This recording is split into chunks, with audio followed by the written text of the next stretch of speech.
Meet the editors. ചോദ്യം ഇതാണ്: പ്രതിരോധത്തിലോ party?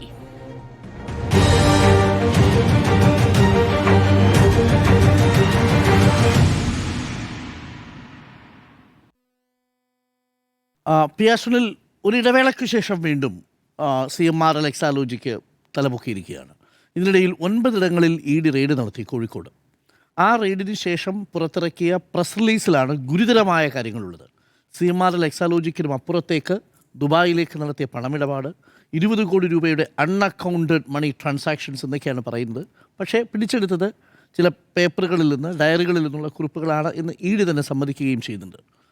വീണ്ടും ഈ സെർച്ചിൻ്റെ അടിസ്ഥാനത്തിൽ മെയ് 27 നടന്ന വീണ തൈക്കണ്ടിയുടെ വീട്ടിലും മറ്റും നടന്ന സെർച്ചിൻ്റെ വിവരങ്ങൾ ഇപ്പോൾ പുറത്തുവിടുന്നത് എന്തിന് എന്നാണ് CPM ചോദിക്കുന്ന ഒരു പ്രധാന ചോദ്യം. നിലവിൽ പാർട്ടി ഇതിനെ വിശദീകരിക്കാൻ വേണ്ടി മുതലക്കുളത്ത് ഒരു വിശദീകരണ യോഗം വിളിച്ചിട്ടുണ്ട്.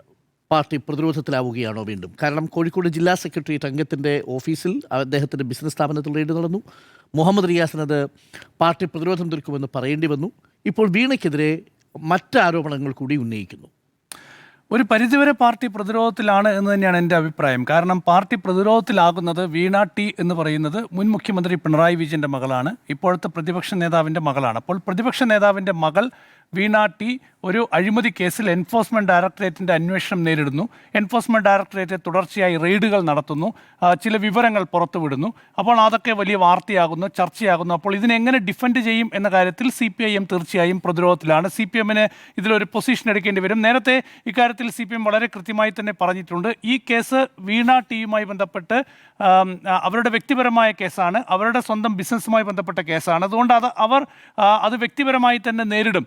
ഇത് പാർട്ടിക്കെതിരെ വരുമ്പോൾ മാത്രമാണ് പാർട്ടി അതിനെ രാഷ്ട്രീയമായും സംഘടനാപരമായും നേരിടാനുള്ള, നിയമപരമായും നേരിടാനുള്ള നീക്കങ്ങളിലേക്ക് പോവുക എന്ന് നേരത്തെ തന്നെ പാർട്ടി വ്യക്തമാക്കിയിട്ടുണ്ട്. ഏതായാലും ഈ വിഷയത്തിൽ പാർട്ടി പ്രതിരോധത്തിലാകുന്നത് ഞാൻ തുടക്കത്തിൽ പറഞ്ഞതുപോലെ വീണ ടി പിണറായി വിജയൻ്റെ മകൾ എന്നതുകൊണ്ട് മാത്രമാണ്. അപ്പോൾ ഇവിടെ മാത്രമല്ല, മുഹമ്മദ് റിയാസിൻ്റെ ഭാര്യ എന്ന നിലയിൽ കൂടി ഇത് പാർട്ടിക്ക് ഒരു പരിധിവരെ ഒരു പ്രതിരോധം സൃഷ്ടിക്കുന്നുണ്ട്, പ്രതിസന്ധി സൃഷ്ടിക്കുന്നുണ്ട്. പക്ഷേ അപ്പോഴും ഈ കേസിൻ്റെ ഒരു ഫാക്റ്റിലേക്ക് കടന്നാൽ നമുക്കറിയാലോ, ഇപ്പോൾ ED പറയുകയാണ് കുറേ കടലാസ് തുണ്ടുകൾ കണ്ടുപിടിച്ചു, ഒരു ഡയറി കണ്ടുപിടിച്ചു, ഒരു കടലാസ് തുണ്ട് കണ്ടുപിടിച്ചു, ഡയറി കണ്ടുപിടിച്ചു. ആ ഡയറിയിൽ ഇങ്ങനെ എഴുതിയിരിക്കുന്നു, കുറേ പേരുകൾ എഴുതി വെച്ചിരിക്കുന്നു. ഒരു കടലാസ് തുണ്ടുകളിൽ ഇങ്ങനെ കുറേ എഴുതി വെച്ചിരിക്കുന്നു, ഒരു 20 കോടി രൂപയുടെ കണക്ക്. അതുപോലെ ഡയറിയിൽ എഴുതി വെച്ചിരിക്കുന്നു 80 ലക്ഷം രൂപ ദുബായിലേക്ക് കടത്തി, അല്ലെങ്കിൽ ദുബായിലേക്ക് അയച്ചു എന്ന് പറയുന്നു. അപ്പം ഇതൊക്കെ ഇങ്ങനെ ED സെലക്റ്റീവായിട്ട് ആ റിലീസ്, എൻഫോഴ്സ്മെൻറ്റ് ഡയറക്ടറേറ്റ് പുറത്തിറക്കിയ ആ ഒരു പ്രസ് റിലീസ് നോക്കിയാൽ ചിരിക്കണോ കരയണോ എന്ന് നമുക്കറിയില്ല. എല്ലാ കാലത്തും എൻഫോഴ്സ്മെൻറ്റ് ഡയറക്ടറേറ്റ് ചെയ്തുകൊണ്ടിരിക്കുന്ന പരിപാടി ഇതാണ്.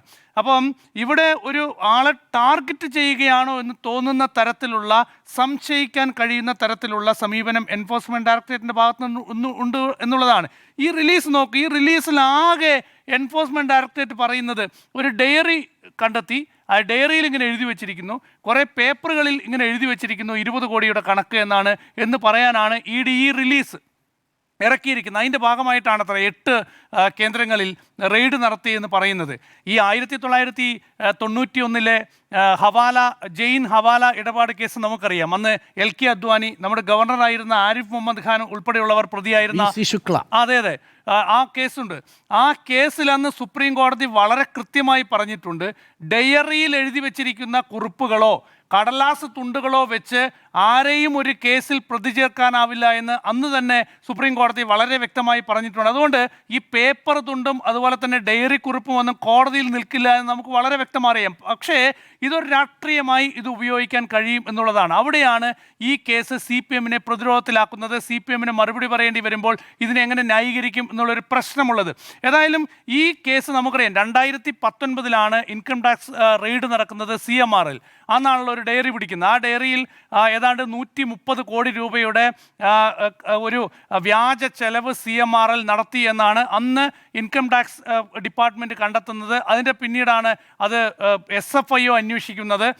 അതിനുശേഷമാണ് വീണ തൈക്കണ്ടിക്ക് CMRL 2.78 കോടി രൂപയുടെ ഒരു ട്രാൻസാക്ഷൻ നടന്നു. ആ ട്രാൻസാക്ഷൻ തക്കതായിട്ടുള്ള സർവീസ് വീണയുടെ എക്സാലോജിക്ക് നൽകിയിട്ടില്ല എന്നുള്ളൊരു കണ്ടെത്തൽ SFIO നടത്തുന്നത്. അതിന് പിന്നാലെയാണ് എൻഫോഴ്സ്മെൻറ്റ് ഡയറക്ടറേറ്റ് കൂടി ഈ കേസിലേക്ക് വരുന്നത്.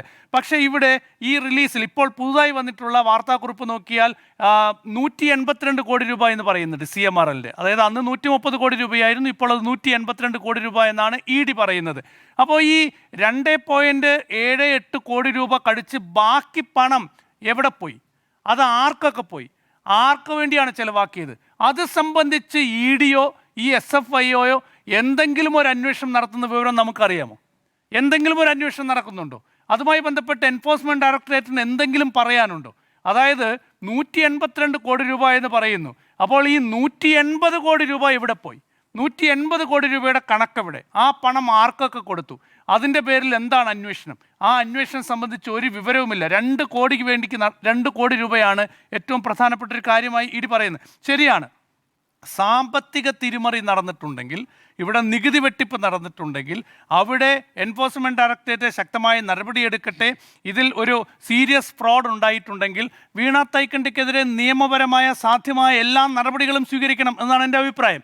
പക്ഷേ ഈ കേസിൻ്റെ ഒരു മുന്നോട്ട് പോക്കും, ഈ കേസിൽ ഇപ്പോൾ പുതിയ സെലക്റ്റീവായ സാധനങ്ങൾ പുറത്തു വരുന്നു എന്നുള്ള CPM ആക്ഷേപിക്കുന്ന തരത്തിൽ നമുക്ക് ചിന്തിക്കാൻ, നമുക്ക് തോന്നുന്ന തരത്തിലുള്ള സാഹചര്യങ്ങൾ ED സൃഷ്ടിക്കുന്നിടത്താണ് പ്രശ്നം. എൻഫോഴ്സ്മെൻറ്റ് ഡയറക്ടറേറ്റ് എടുക്കുന്ന കേസുകളുടെ എണ്ണം നമുക്കറിയാം. അതിൽ കോടതികളിൽ തീർപ്പാകുന്ന കേസുകളുടെ എണ്ണം നമുക്കറിയാം. 100 കേസെടുത്താൽ 2 കേസിൽ പോലും ശിക്ഷിക്കപ്പെടാത്ത ഒരു സാഹചര്യം EDയുടെ കേസുകളിലുണ്ട്. പാർലമെൻറ്റിൽ പലതവണ കേന്ദ്ര ആഭ്യന്തര മന്ത്രാലയം തന്നെ നൽകിയിട്ടുള്ള മറുപടികളിൽ വളരെ കൃത്യമാണ്. എത്ര കേസ് ED എടുക്കുന്നുണ്ട്, അതിൽ എത്ര കേസിൽ കൺവിക്ഷൻ വരുന്നുണ്ട്, എത്ര കേസിൽ വിചാരണ പൂർത്തിയാകുന്നുണ്ട്. ഇപ്പോൾ അരവിന്ദ് കെജ്രിവാളിനെ മുഖ്യമന്ത്രിയായിരിക്കെയാണ് മദ്യക്കോഴയുമായി ബന്ധപ്പെട്ട കേസിൽ കസ്റ്റഡിയിലെടുത്ത് അറസ്റ്റ് ചെയ്ത് ജയിലിലടച്ചത്. മുഖ്യമന്ത്രിയായി അരവിന്ദ് കെജ്രിവാളിന് തീഹാർ ജയിലിൽ കിടക്കേണ്ടി വന്നു.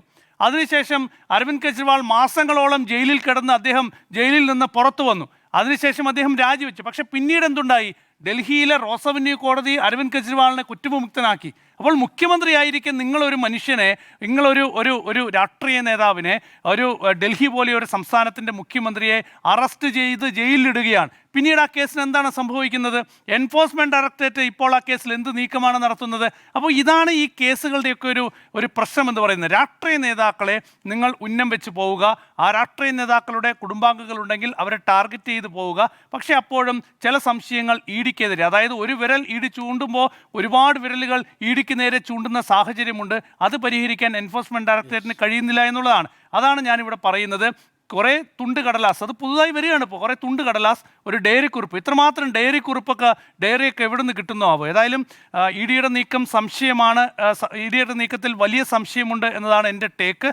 അപ്പോഴും ഈ വിഷയം ന്യായീകരിക്കുന്ന കാര്യത്തിൽ CPM പ്രതിരോധത്തിലുമാണ്. കോഴിക്കോട് ജില്ലാ സെക്രട്ടേറിയറ്റ് അംഗത്തിൻ്റെ ബിസിനസ് സ്ഥാപനത്തിൽ റെയ്ഡ്. വീണ ടിയുമായി ബന്ധപ്പെട്ട് ഇന്ന് പുറത്തു വന്ന EDയുടെ പ്രസ് റിലീസിൽ നേരത്തെയുള്ള 2.78 കോടിക്കു പകരം 85 ലക്ഷത്തിൻ്റെയും 20 കോടിയുടെയും പണമിടപാടുകളെക്കുറിച്ചുള്ള സൂചനകൾ. പ്രതിരോധത്തിലായോ പാർട്ടി എന്നാണ് ചോദ്യം. പ്രതിരോധത്തിലായോ പാർട്ടി? പ്രതിരോധത്തിലാകുമ്പോൾ പാർട്ടി ഇതെങ്ങനെ കൈകാര്യം ചെയ്യും എന്നുള്ളതാണ് രാഷ്ട്രീയ കൗതുകം. നേരത്തെ കൈകാര്യം ചെയ്ത അതേ രൂപത്തിലേക്ക് ഇനി പാർട്ടിക്ക് പോകാൻ കഴിയില്ല എന്നൊരു യാഥാർത്ഥ്യം കൂടി നിൽക്കുന്നുണ്ട്. അപ്പോൾ തെരഞ്ഞെടുപ്പിന് ശേഷം ഒരു തെറ്റുതിരുത്തൽ എന്ന സമീപനത്തിലേക്കൊക്കെ എടുത്ത ശേഷം എത്രത്തോളം ക്ലാരിറ്റി ഇക്കാര്യത്തിൽ വരുത്തുന്നു എന്നുള്ളതാണ്. ഇപ്പോൾ നമുക്കറിയാവുന്ന പോലെ പിണറായി വിജയൻ എന്ന രാഷ്ട്രീയ നേതാവിന് നേർക്കല്ല, അല്ലെങ്കിൽ രാഷ്ട്രീയ നേതാവിന് എതിരെയല്ല ED ഇപ്പോൾ നിലവിൽ വന്നിരിക്കുന്നത്. പിണറായി വിജയൻ്റെ മകളാണ്. ഇതിൽ ഈ CMRL MD തന്നെ പറഞ്ഞിരിക്കുന്ന മൊഴി പ്രകാരം പിണറായി വിജയൻ്റെ മകൾ എന്ന നിലയ്ക്കാണ് സേവനമില്ലാതെ പണം നൽകിയത് എന്നുള്ളതാണ്. അതാണ് ഇതിൽ കേസ്. അപ്പോൾ പിണറായി വിജയൻ എന്ന രാഷ്ട്രീയ നേതാവ് ഇതിലൊരു പ്രധാനപ്പെട്ട ഘടകമാണ്. അതിൻ്റെ ഭാഗമായി ഇപ്പോൾ ഇതാ CMRLന് കൊടുത്തു എന്ന് പറയുന്ന 2.78 കോടിയിൽ നിന്നും അപ്പുറം 20.05 കോടിയിലേക്ക്, അത് ഹവാല ഇടപാടുകളിലേക്ക് എന്ന രൂപത്തിലേക്ക് വിവരങ്ങൾ വരികയാണ്. അപ്പോൾ നേരത്തെ സുനിൽ പറഞ്ഞത് ഈ കടലാസുകളിൽ എഴുതി വെച്ച ഇത് ഒരു തെളിവല്ല. ശരിയാണ്, നമുക്കറിയാവുന്ന പോലെ ഈ പറയുന്ന ജെയിൻ ഹവാല കേസിൽ പിടിക്കപ്പെട്ട ഡയറികളിൽ ഇതേപോലെ തന്നെ ഒരു സമ്പന്നനായ വ്യവസായി അല്ലേ ജെയിൻ ഹവാല എന്ന് പറയുന്നത്, അതിൽ പെട്ടിരുന്ന ആരൊക്കെയാണ്? ഒന്ന് LK അദ്വാനി, കോൺഗ്രസ് നേതാവ് VC ശുക്ല എന്നിവരാണ്.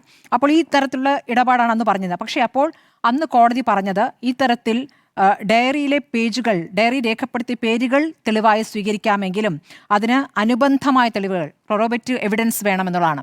അപ്പോൾ നമ്മൾ എന്താ മനസ്സിലാക്കേണ്ടത്? ഈ പറയുന്ന return accounts maintained by Shrimati Veena എന്ന് പറയുന്നു. അക്കൗണ്ട്സ് അല്ല, return hand notes. Hand notes. അതപ്പോൾ ഈ ഹാൻഡ് നോട്ട്സിൽ നിന്നും മുന്നോട്ട് പോയി ഹാൻഡ് നോട്ട്സ് ആണ് തെളിവ് എന്ന പ്രകാരമല്ല, ഹാൻഡ് നോട്ട്സിന്റെ അടിസ്ഥാനത്തിലാണ് ഈ പറയുന്ന കോഴിക്കോട്ടെ റെയ്ഡ് നടന്നിരിക്കുന്നത്. 9 റെയ്ഡ് നടന്നിരിക്കുന്നത്. അതിൽ പറയുന്ന പേരുകൾ, അതിൽ പറയുന്ന കണക്കുകൾ, അതിന്റെ അടിസ്ഥാനത്തിലാണ് കോഴിക്കോട് റെയ്ഡ് നടന്നിരിക്കുന്നത്. ആ റെയ്ഡ് എവിടേക്കാണ് നടന്നിരിക്കുന്നത്? അവിടെ ഡിവൈഎഫ്ഐയുടെ നേതാവ്, സി പി എമ്മിന്റെ ജില്ലാ സെക്രട്ടേറിയറ്റ് അംഗം പി നിഖിൽ, ഡിവൈഎഫ്ഐയുടെ വെസ്റ്റ് ഹിൽ മേഖലാ joint secretary Nandulal, P Shaijal, Shefeeb Muhammad, Harish Kalathingal, Faijas, ഈ പേരുകളൊക്കെ തന്നെയും വീണ എഴുതി വെച്ച കടലാസിൽ നിന്ന് ലഭിച്ചതാണ്. ആ പേരുകളിലേക്ക് റെയ്ഡ് നടത്തുമ്പോൾ അവിടെ നിന്ന് കിട്ടിയതിന്റെ അടിസ്ഥാനത്തിലാണ് during the search operation several digital devices were seized and statements are recorded. Evidence relating to transfer of money using hawala channels are also found എന്ന് പറയുന്നത് ഈ കഴിഞ്ഞ ദിവസത്തെ റെയ്ഡിൽ നിന്നാണ് അവസാന ഭാഗത്ത് നിന്ന് മനസ്സിലാക്കുന്നത്. 9-ാം തീയതി നടന്ന റെയ്ഡ്. അപ്പോൾ ഈ പറയുന്ന ഈ രാഷ്ട്രീയ നേതാക്കളും പി നിഖിൽ, ഈ നന്ദുലാൽ എന്ന് പറയുന്ന പേരുകളൊക്കെ പറയുമ്പോൾ കോഴിക്കോട് നിന്ന് തന്നെ നമുക്കറിയാൻ കഴിയുന്ന കാര്യങ്ങളും, ഇതിൽ പല പേരുകളും സാധാരണ പാർട്ടി പ്രവർത്തകരായിരുന്ന, സാധാരണ ജീവിത സാഹചര്യങ്ങളിൽ ഉണ്ടായിരുന്നവർ പെട്ടെന്ന് അതിസമ്പന്നരായിട്ടുണ്ട് എന്നുള്ളതാണ്. അപ്പോൾ അതെങ്ങനെയാണ് എന്നൊരു ചോദ്യം പാർട്ടി നേരിടേണ്ടി വരുമ്പോൾ പാർട്ടിക്ക് മറുപടി പറയേണ്ടി വരുമോ? ഇപ്പോൾ ഈ പറയുന്ന പോലെ ഈ മുഹമ്മദ് റിയാസ് പറയുന്നത് എന്താണ്? ഒരു സ്വതന്ത്ര വ്യക്തിയാണ് വീണ സ്വതന്ത്ര വ്യക്തിയായ ഒരു ബിസിനസ് നടത്തിക്കൂടെ? അത് സ്വാഭാവികമായിട്ടും സ്വതന്ത്ര വ്യക്തിയാണ്, അവർക്ക് സ്വാഭാവികമായി ബിസിനസ് നടത്താം. പക്ഷേ നമ്മളടുത്ത് പിണറായി വിജയന്റെ ഭാര്യയ്ക്ക് പെൻഷൻ കിട്ടിയ പണത്തിൽ നിന്നും ഒരു സംരംഭം തുടങ്ങുന്നതാണ്. അങ്ങനെ ഒരു സംരംഭത്തിലേക്ക് ചെല്ലുമ്പോൾ ആ സംരംഭത്തിനപ്പുറമുള്ള വിവരങ്ങളാണ് ഇപ്പോൾ ഇ ഡിയുടെ പക്കൽ കിട്ടിയിരിക്കുന്നത്. സംരംഭം തുടങ്ങാൻ വേണ്ടി ഒരു പെൻഷൻ തുക കൊണ്ട് ആ രൂപത്തിൽ അങ്ങനെ വരികയാണെങ്കിൽ ഇപ്പോൾ പറയുന്ന അടുത്ത കമ്പനി, ഇപ്പോൾ മെർക്കൽ ലേക്കർ ഇന്ത്യ കോർപ്പ് എന്ന ഓഫീസ്, അതുമായി ബന്ധപ്പെട്ട എന്തെങ്കിലും വിവരങ്ങളുണ്ടോ? അതുമായി ബന്ധപ്പെട്ട് വിവരമുണ്ടല്ലോ എന്ന് മുഹമ്മദ് റിയാസ് പറയുകയാണ്. അദ്ദേഹത്തിന്റെ നാമനിർദ്ദേശ പത്രികയിൽ വീണയ്ക്ക് അതിലൊരു 10 ലക്ഷത്തിന് നിക്ഷേപം ഉണ്ടെന്ന് പറയുന്നു.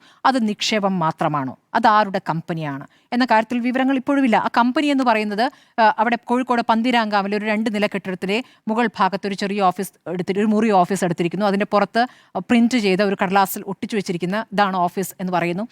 അത് ഈ മെഡിക്കൽ ഉപകരണങ്ങളുമായി ബന്ധപ്പെട്ട ഒരു ബിസിനസ് ആണെന്ന് പറയുന്നു. പക്ഷേ അവിടേക്കൊന്നും ആരും വരാറില്ല എന്ന് കെട്ടിട ഉടമ പറയുകയാണ്. അവിടേക്ക് ആളുകൾ അധികം വരാറില്ല എന്ന്. വല്ലപ്പോഴും അതിന്റെ ഇപ്പൊ ഗോഡൌൺ ആണെന്ന് പറയുന്നു. അതിൽ വല്ലപ്പോഴും ചില ആളുകൾ വന്ന് പോകുന്നു. അപ്പോൾ ആ കെട്ടിട ഉടമയ്ക്ക് പോലും അതിൽ വ്യക്തതയില്ല എന്നുള്ളതാണ്. അപ്പോൾ 2023 മുതലാണ് ഇത് വാടകയ്ക്ക് കൊടുത്തതെന്ന് പറയുന്നു. ഇതിന്റെ മാനേജിംഗ് പാർട്ട്ണറായ അനീസ് ഇടയ്ക്ക് വരുമെന്നുള്ള കാര്യവും പറയുകയാണ്. അപ്പോൾ ഈ പറയുന്ന ഈ പേരുകളിലേക്കൊക്കെ പണം പോയി എന്ന് പറയുന്നത് 20 കോടിയിലധികം ഉള്ള ഇടപാട് എന്നുള്ള വിവരങ്ങൾ പറയുമ്പോൾ അതുമായി ബന്ധപ്പെട്ട് എന്ത് വ്യക്തതയാണ്? നമ്മളെ സംബന്ധിച്ച വീണ എന്ന വ്യക്തി നമുക്ക് ആർക്കും പ്രസക്തയായ ഒരാളല്ല, സ്വതന്ത്രയായ ഒരു വ്യക്തി എന്ന നിലയ്ക്ക് അതിനെ കാണാം. പക്ഷെ അങ്ങനെയല്ലോ നമ്മൾ കണ്ടത്. കഴിഞ്ഞ മെയ് 27 നമ്മൾ എന്താണ് കണ്ടത്? ഇ ഡിയുടെ റെയ്ഡ് ഈ വീണ താമസിക്കുന്ന വീട്ടിലേക്കും വീണയുടേതായ രേഖകളുണ്ട് എന്ന് കരുതുന്നിടത്തേക്കും റെയ്ഡ് നടക്കുമ്പോൾ ഇ ഡി ഉദ്യോഗസ്ഥരെ ആക്രമിക്കുന്ന രൂപത്തിലേക്ക് ഒരു പ്രതിരോധം തീർക്കുന്നത്. അവിടെ പാർട്ടി സെക്രട്ടറി അടക്കം അവിടെ നിന്ന് കുത്തിയിരുന്ന് പ്രതിഷേധിക്കുന്ന അപ്പുറത്തേക്ക് അത് കാര്യങ്ങൾ കടന്നു പോകുന്നത് നമ്മൾ കണ്ടതാണ്. അപ്പോൾ ആ രൂപത്തിലുള്ള പ്രതിരോധത്തിന് എന്താണ് മറുപടി? അതാണോ ഇനി പ്രതിരോധം എന്നുള്ള ചോദ്യം നിൽക്കുന്നു. അപ്പോൾ അങ്ങനെയാണോ CPM പ്രതിരോധിക്കാൻ പോകുന്നത്? ഇപ്പോൾ മുതലക്കുളം മൈതാനത്തിൽ അടുത്ത ദിവസം ഒരു വിശദീകരണ യോഗം നടത്താൻ പോകുന്നു. എന്താണ് വിശദീകരിക്കുക? അന്ന് നമ്മൾ കണ്ട ആ പ്രതിരോധിക്കാൻ വന്ന പാർട്ടി പ്രവർത്തകർ ഈ പറയുന്ന കോടികളുടെ കണക്കാണല്ലോ. 20 കോടിയുടെ കണക്ക് പറയുമ്പോൾ കോടികൾ പോട്ടെ, ലക്ഷങ്ങൾ പോട്ടെ, ആയിരങ്ങളുടെ പൈസ പോലും കൃത്യമായി കാണാത്ത പാവപ്പെട്ട സഖാക്കളുണ്ട്. ആ പാവപ്പെട്ട സഖാക്കളിൽ ചിലരാണ് അന്ന് പ്രതിരോധത്തിനായി ഓടിപ്പോയത്. അവരുടെ ഊർജ്ജം അവിടെ ചെലവഴിച്ചത്. അവരുടെ നേതാവിനെ അറസ്റ്റ് ചെയ്യാൻ പോകുന്ന രൂപത്തിലാണ് അവരതിനെ കണ്ടത്. ആ പാർട്ടി സഖാക്കളുടെ വീട്ടിലേക്ക് ഇവിടുത്തെ ഈ പ്രധാനപ്പെട്ട നേതാക്കൾ തന്നെ പോയപ്പോൾ ആ വീടുകളുടെ അവസ്ഥ നമ്മൾ കണ്ടാണല്ലോ. ഏറ്റവും ദരിദ്രമായ ചുറ്റുപാടിൽ കഴിയുന്ന പാവപ്പെട്ട സഖാക്കൾ, അന്ധമായി ഈ പാർട്ടിക്ക് ഒരിക്കലും പിഴവ് പറ്റില്ല എന്ന് വിശ്വസിക്കുന്ന ചില ആളുകൾ. അപ്പോൾ ഇവരോടൊക്കെ മറുപടി പറയണ്ടേ? അപ്പോൾ എന്ത് മറുപടിയാണ് പറയുക? പിണറായി വിജയനെ രാഷ്ട്രീയ വേട്ട എന്ന് പറയുമ്പോൾ നമുക്ക് ഒരു ഘട്ടം വരും, അദ്ദേഹം മുഖ്യമന്ത്രി ആയിരിക്കുമ്പോൾ നമുക്ക് വേണമെങ്കിൽ അങ്ങനെ കരുതാം, ഒരു സംസ്ഥാനത്തിന്റെ മുഖ്യമന്ത്രിയെ ഇതാ വേട്ടയാടുന്നു. അത് നമ്മൾ ഞാൻ പൂർത്തിയാക്കട്ടെ. അത് പല ഘട്ടങ്ങളിലും പിണറായി വിജയൻ മുഖ്യമന്ത്രിയാണെന്ന നിലയ്ക്ക് ആക്രമിക്കുന്നു, അല്ലെങ്കിൽ ആ ഒരു വേട്ട എന്ന് നമുക്ക് ആ രൂപത്തിൽ കാണാം. കാരണം നമ്മൾ കണ്ടാണല്ലോ കേജ്രിവാളിന്റെ കാര്യത്തിലും ആ വേട്ട കണ്ടതാണ്. ഞാൻ എപ്പോഴും പറയുന്നു, ഇ ഡി എന്നത് ഒരു വിശുദ്ധ സംവിധാനമാണെന്നൊന്നും ഞാൻ കരുതുന്നില്ല. പക്ഷേ നമ്മുടെ ഇവിടെയുള്ള കേന്ദ്ര ഏജൻസികൾ ഇതിലൊരു കേസ് ഉണ്ടായതാണ്. ഈ കേസ് എന്ന് പറയുന്ന അങ്ങോട്ടെടുത്തു കൊടുത്ത CMR MD അങ്ങോട്ട് കൊടുത്ത പറഞ്ഞ പരാതിയിലാണ് ആദ്യം അതിൽ അന്വേഷണം വരുന്നത്. അത് ടാക്സുമായി ബന്ധപ്പെട്ടായിരുന്നെങ്കിലും അതിൻ്റെ തുടർ ചലനങ്ങളാണോ ഉണ്ടായത്? അതവിടെ നിൽക്കട്ടെ. അപ്പോൾ ഇപ്പോൾ പിണറായി വിജയനെ എന്തിനു വേട്ടയാടണം? പിണറായി വിജയൻ ഇപ്പോൾ ഇവിടുത്തെ പ്രതിപക്ഷ നേതാവ് മാത്രമാണ്. പിണറായി വിജയൻ പ്രതിപക്ഷ നേതാവ് മാത്രമാകുന്നു. CPM ഒരു സംസ്ഥാനത്തിലും ഭരിക്കുന്നില്ല. ആ നിലയ്ക്ക് പാർട്ടി അങ്ങേയറ്റം ദുർബലമായിരിക്കുന്ന അവസ്ഥയിൽ ദുർബലമായ ഒരു പാർട്ടിയുടെ നേതാവിനെ എന്തിനാണ് ഇവിടെ ഒരു വേട്ടയാടൽ നടത്തേണ്ടതെന്നൊരു ചോദ്യമുണ്ട്. അല്ലെങ്കിൽ പിന്നെ ഇവിടെ ഒരു തെരഞ്ഞെടുപ്പ് വരണം, അതൊരു ആയുധമാക്കും. അങ്ങനെയാണല്ലോ സാധാരണഗതിയിൽ ED BJP സർക്കാർ ഉപയോഗിക്കുന്നത്. ഇവിടെ തെരഞ്ഞെടുപ്പും ഇപ്പോൾ ഇലക്ഷനും ഇല്ല. അപ്പോൾ ഇലക്ഷനൊന്നും ഈ സമീപ ഭാവിയിലൊന്നുമില്ല. അപ്പോൾ ഇത് വേട്ട എന്ന രൂപത്തിൽ ഇനി അതല്ല, ഇനിയിപ്പോൾ ED ഉദ്യോഗസ്ഥരെ ആക്രമിച്ചതിൻ്റെ പ്രതികാരമാണോ? അങ്ങനെ പ്രതികാരമാണെങ്കിൽ ഈ പറയുന്ന ഇത്രയും ആളുകളിലേക്ക് പോകുന്നത് ഇത് കൊറോബറേറ്റീവ് എവിഡൻസ് ആണ് ഈ പറയുന്ന ഇത്രയും ആളുകളിലേക്ക് പോകുന്നത്. അതിനപ്പുറത്തേക്ക് എത്രത്തോളം നീങ്ങുമെന്ന് എനിക്കറിയില്ല. EDയുടെ അന്വേഷണത്തിൽ എത്ര കേസുകളിൽ അവസാനമായി തീർപ്പുണ്ടായി എന്നുള്ളതിൻ്റെ കണക്കുകളൊക്കെ നമ്മുടെ മുന്നിലുണ്ട്. അപ്പോൾ അതൊക്കെ വളരെ രസകരമായ കണക്കാണ്. രാഷ്ട്രീയ ആയുധമായി ഉപയോഗിക്കുന്നു എന്നുള്ള കാര്യം അവിടെ നിൽക്കുമ്പോഴും ഇത് ഒരു കേസുണ്ട്. ഈ കേസിൽ കൃത്യമായി മറുപടി ഇല്ല എന്നുള്ളതാണ് യാഥാർത്ഥ്യം.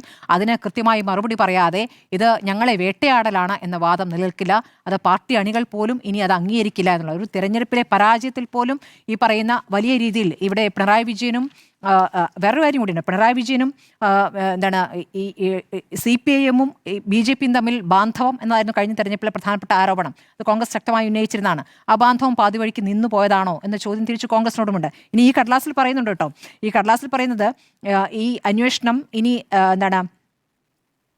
SFI investigations revealed that Felicia's cash expenses of raise 182 crore was done by CMRL over a span of 15 years which was used for bribing various persons എന്ന് പറയുന്നുണ്ട്. അപ്പോൾ അല്ല പറയട്ടെ ഇതിൽ രണ്ടാമത്തെ ഘട്ടത്തിൽ ഈ പറയുന്ന ഡയറിയിലെ ഈ പറയുന്ന കർത്തയുടെ ഡയറിയാണല്ലോ ഇതിന്റെ പ്രാഥമികമായ കാര്യം.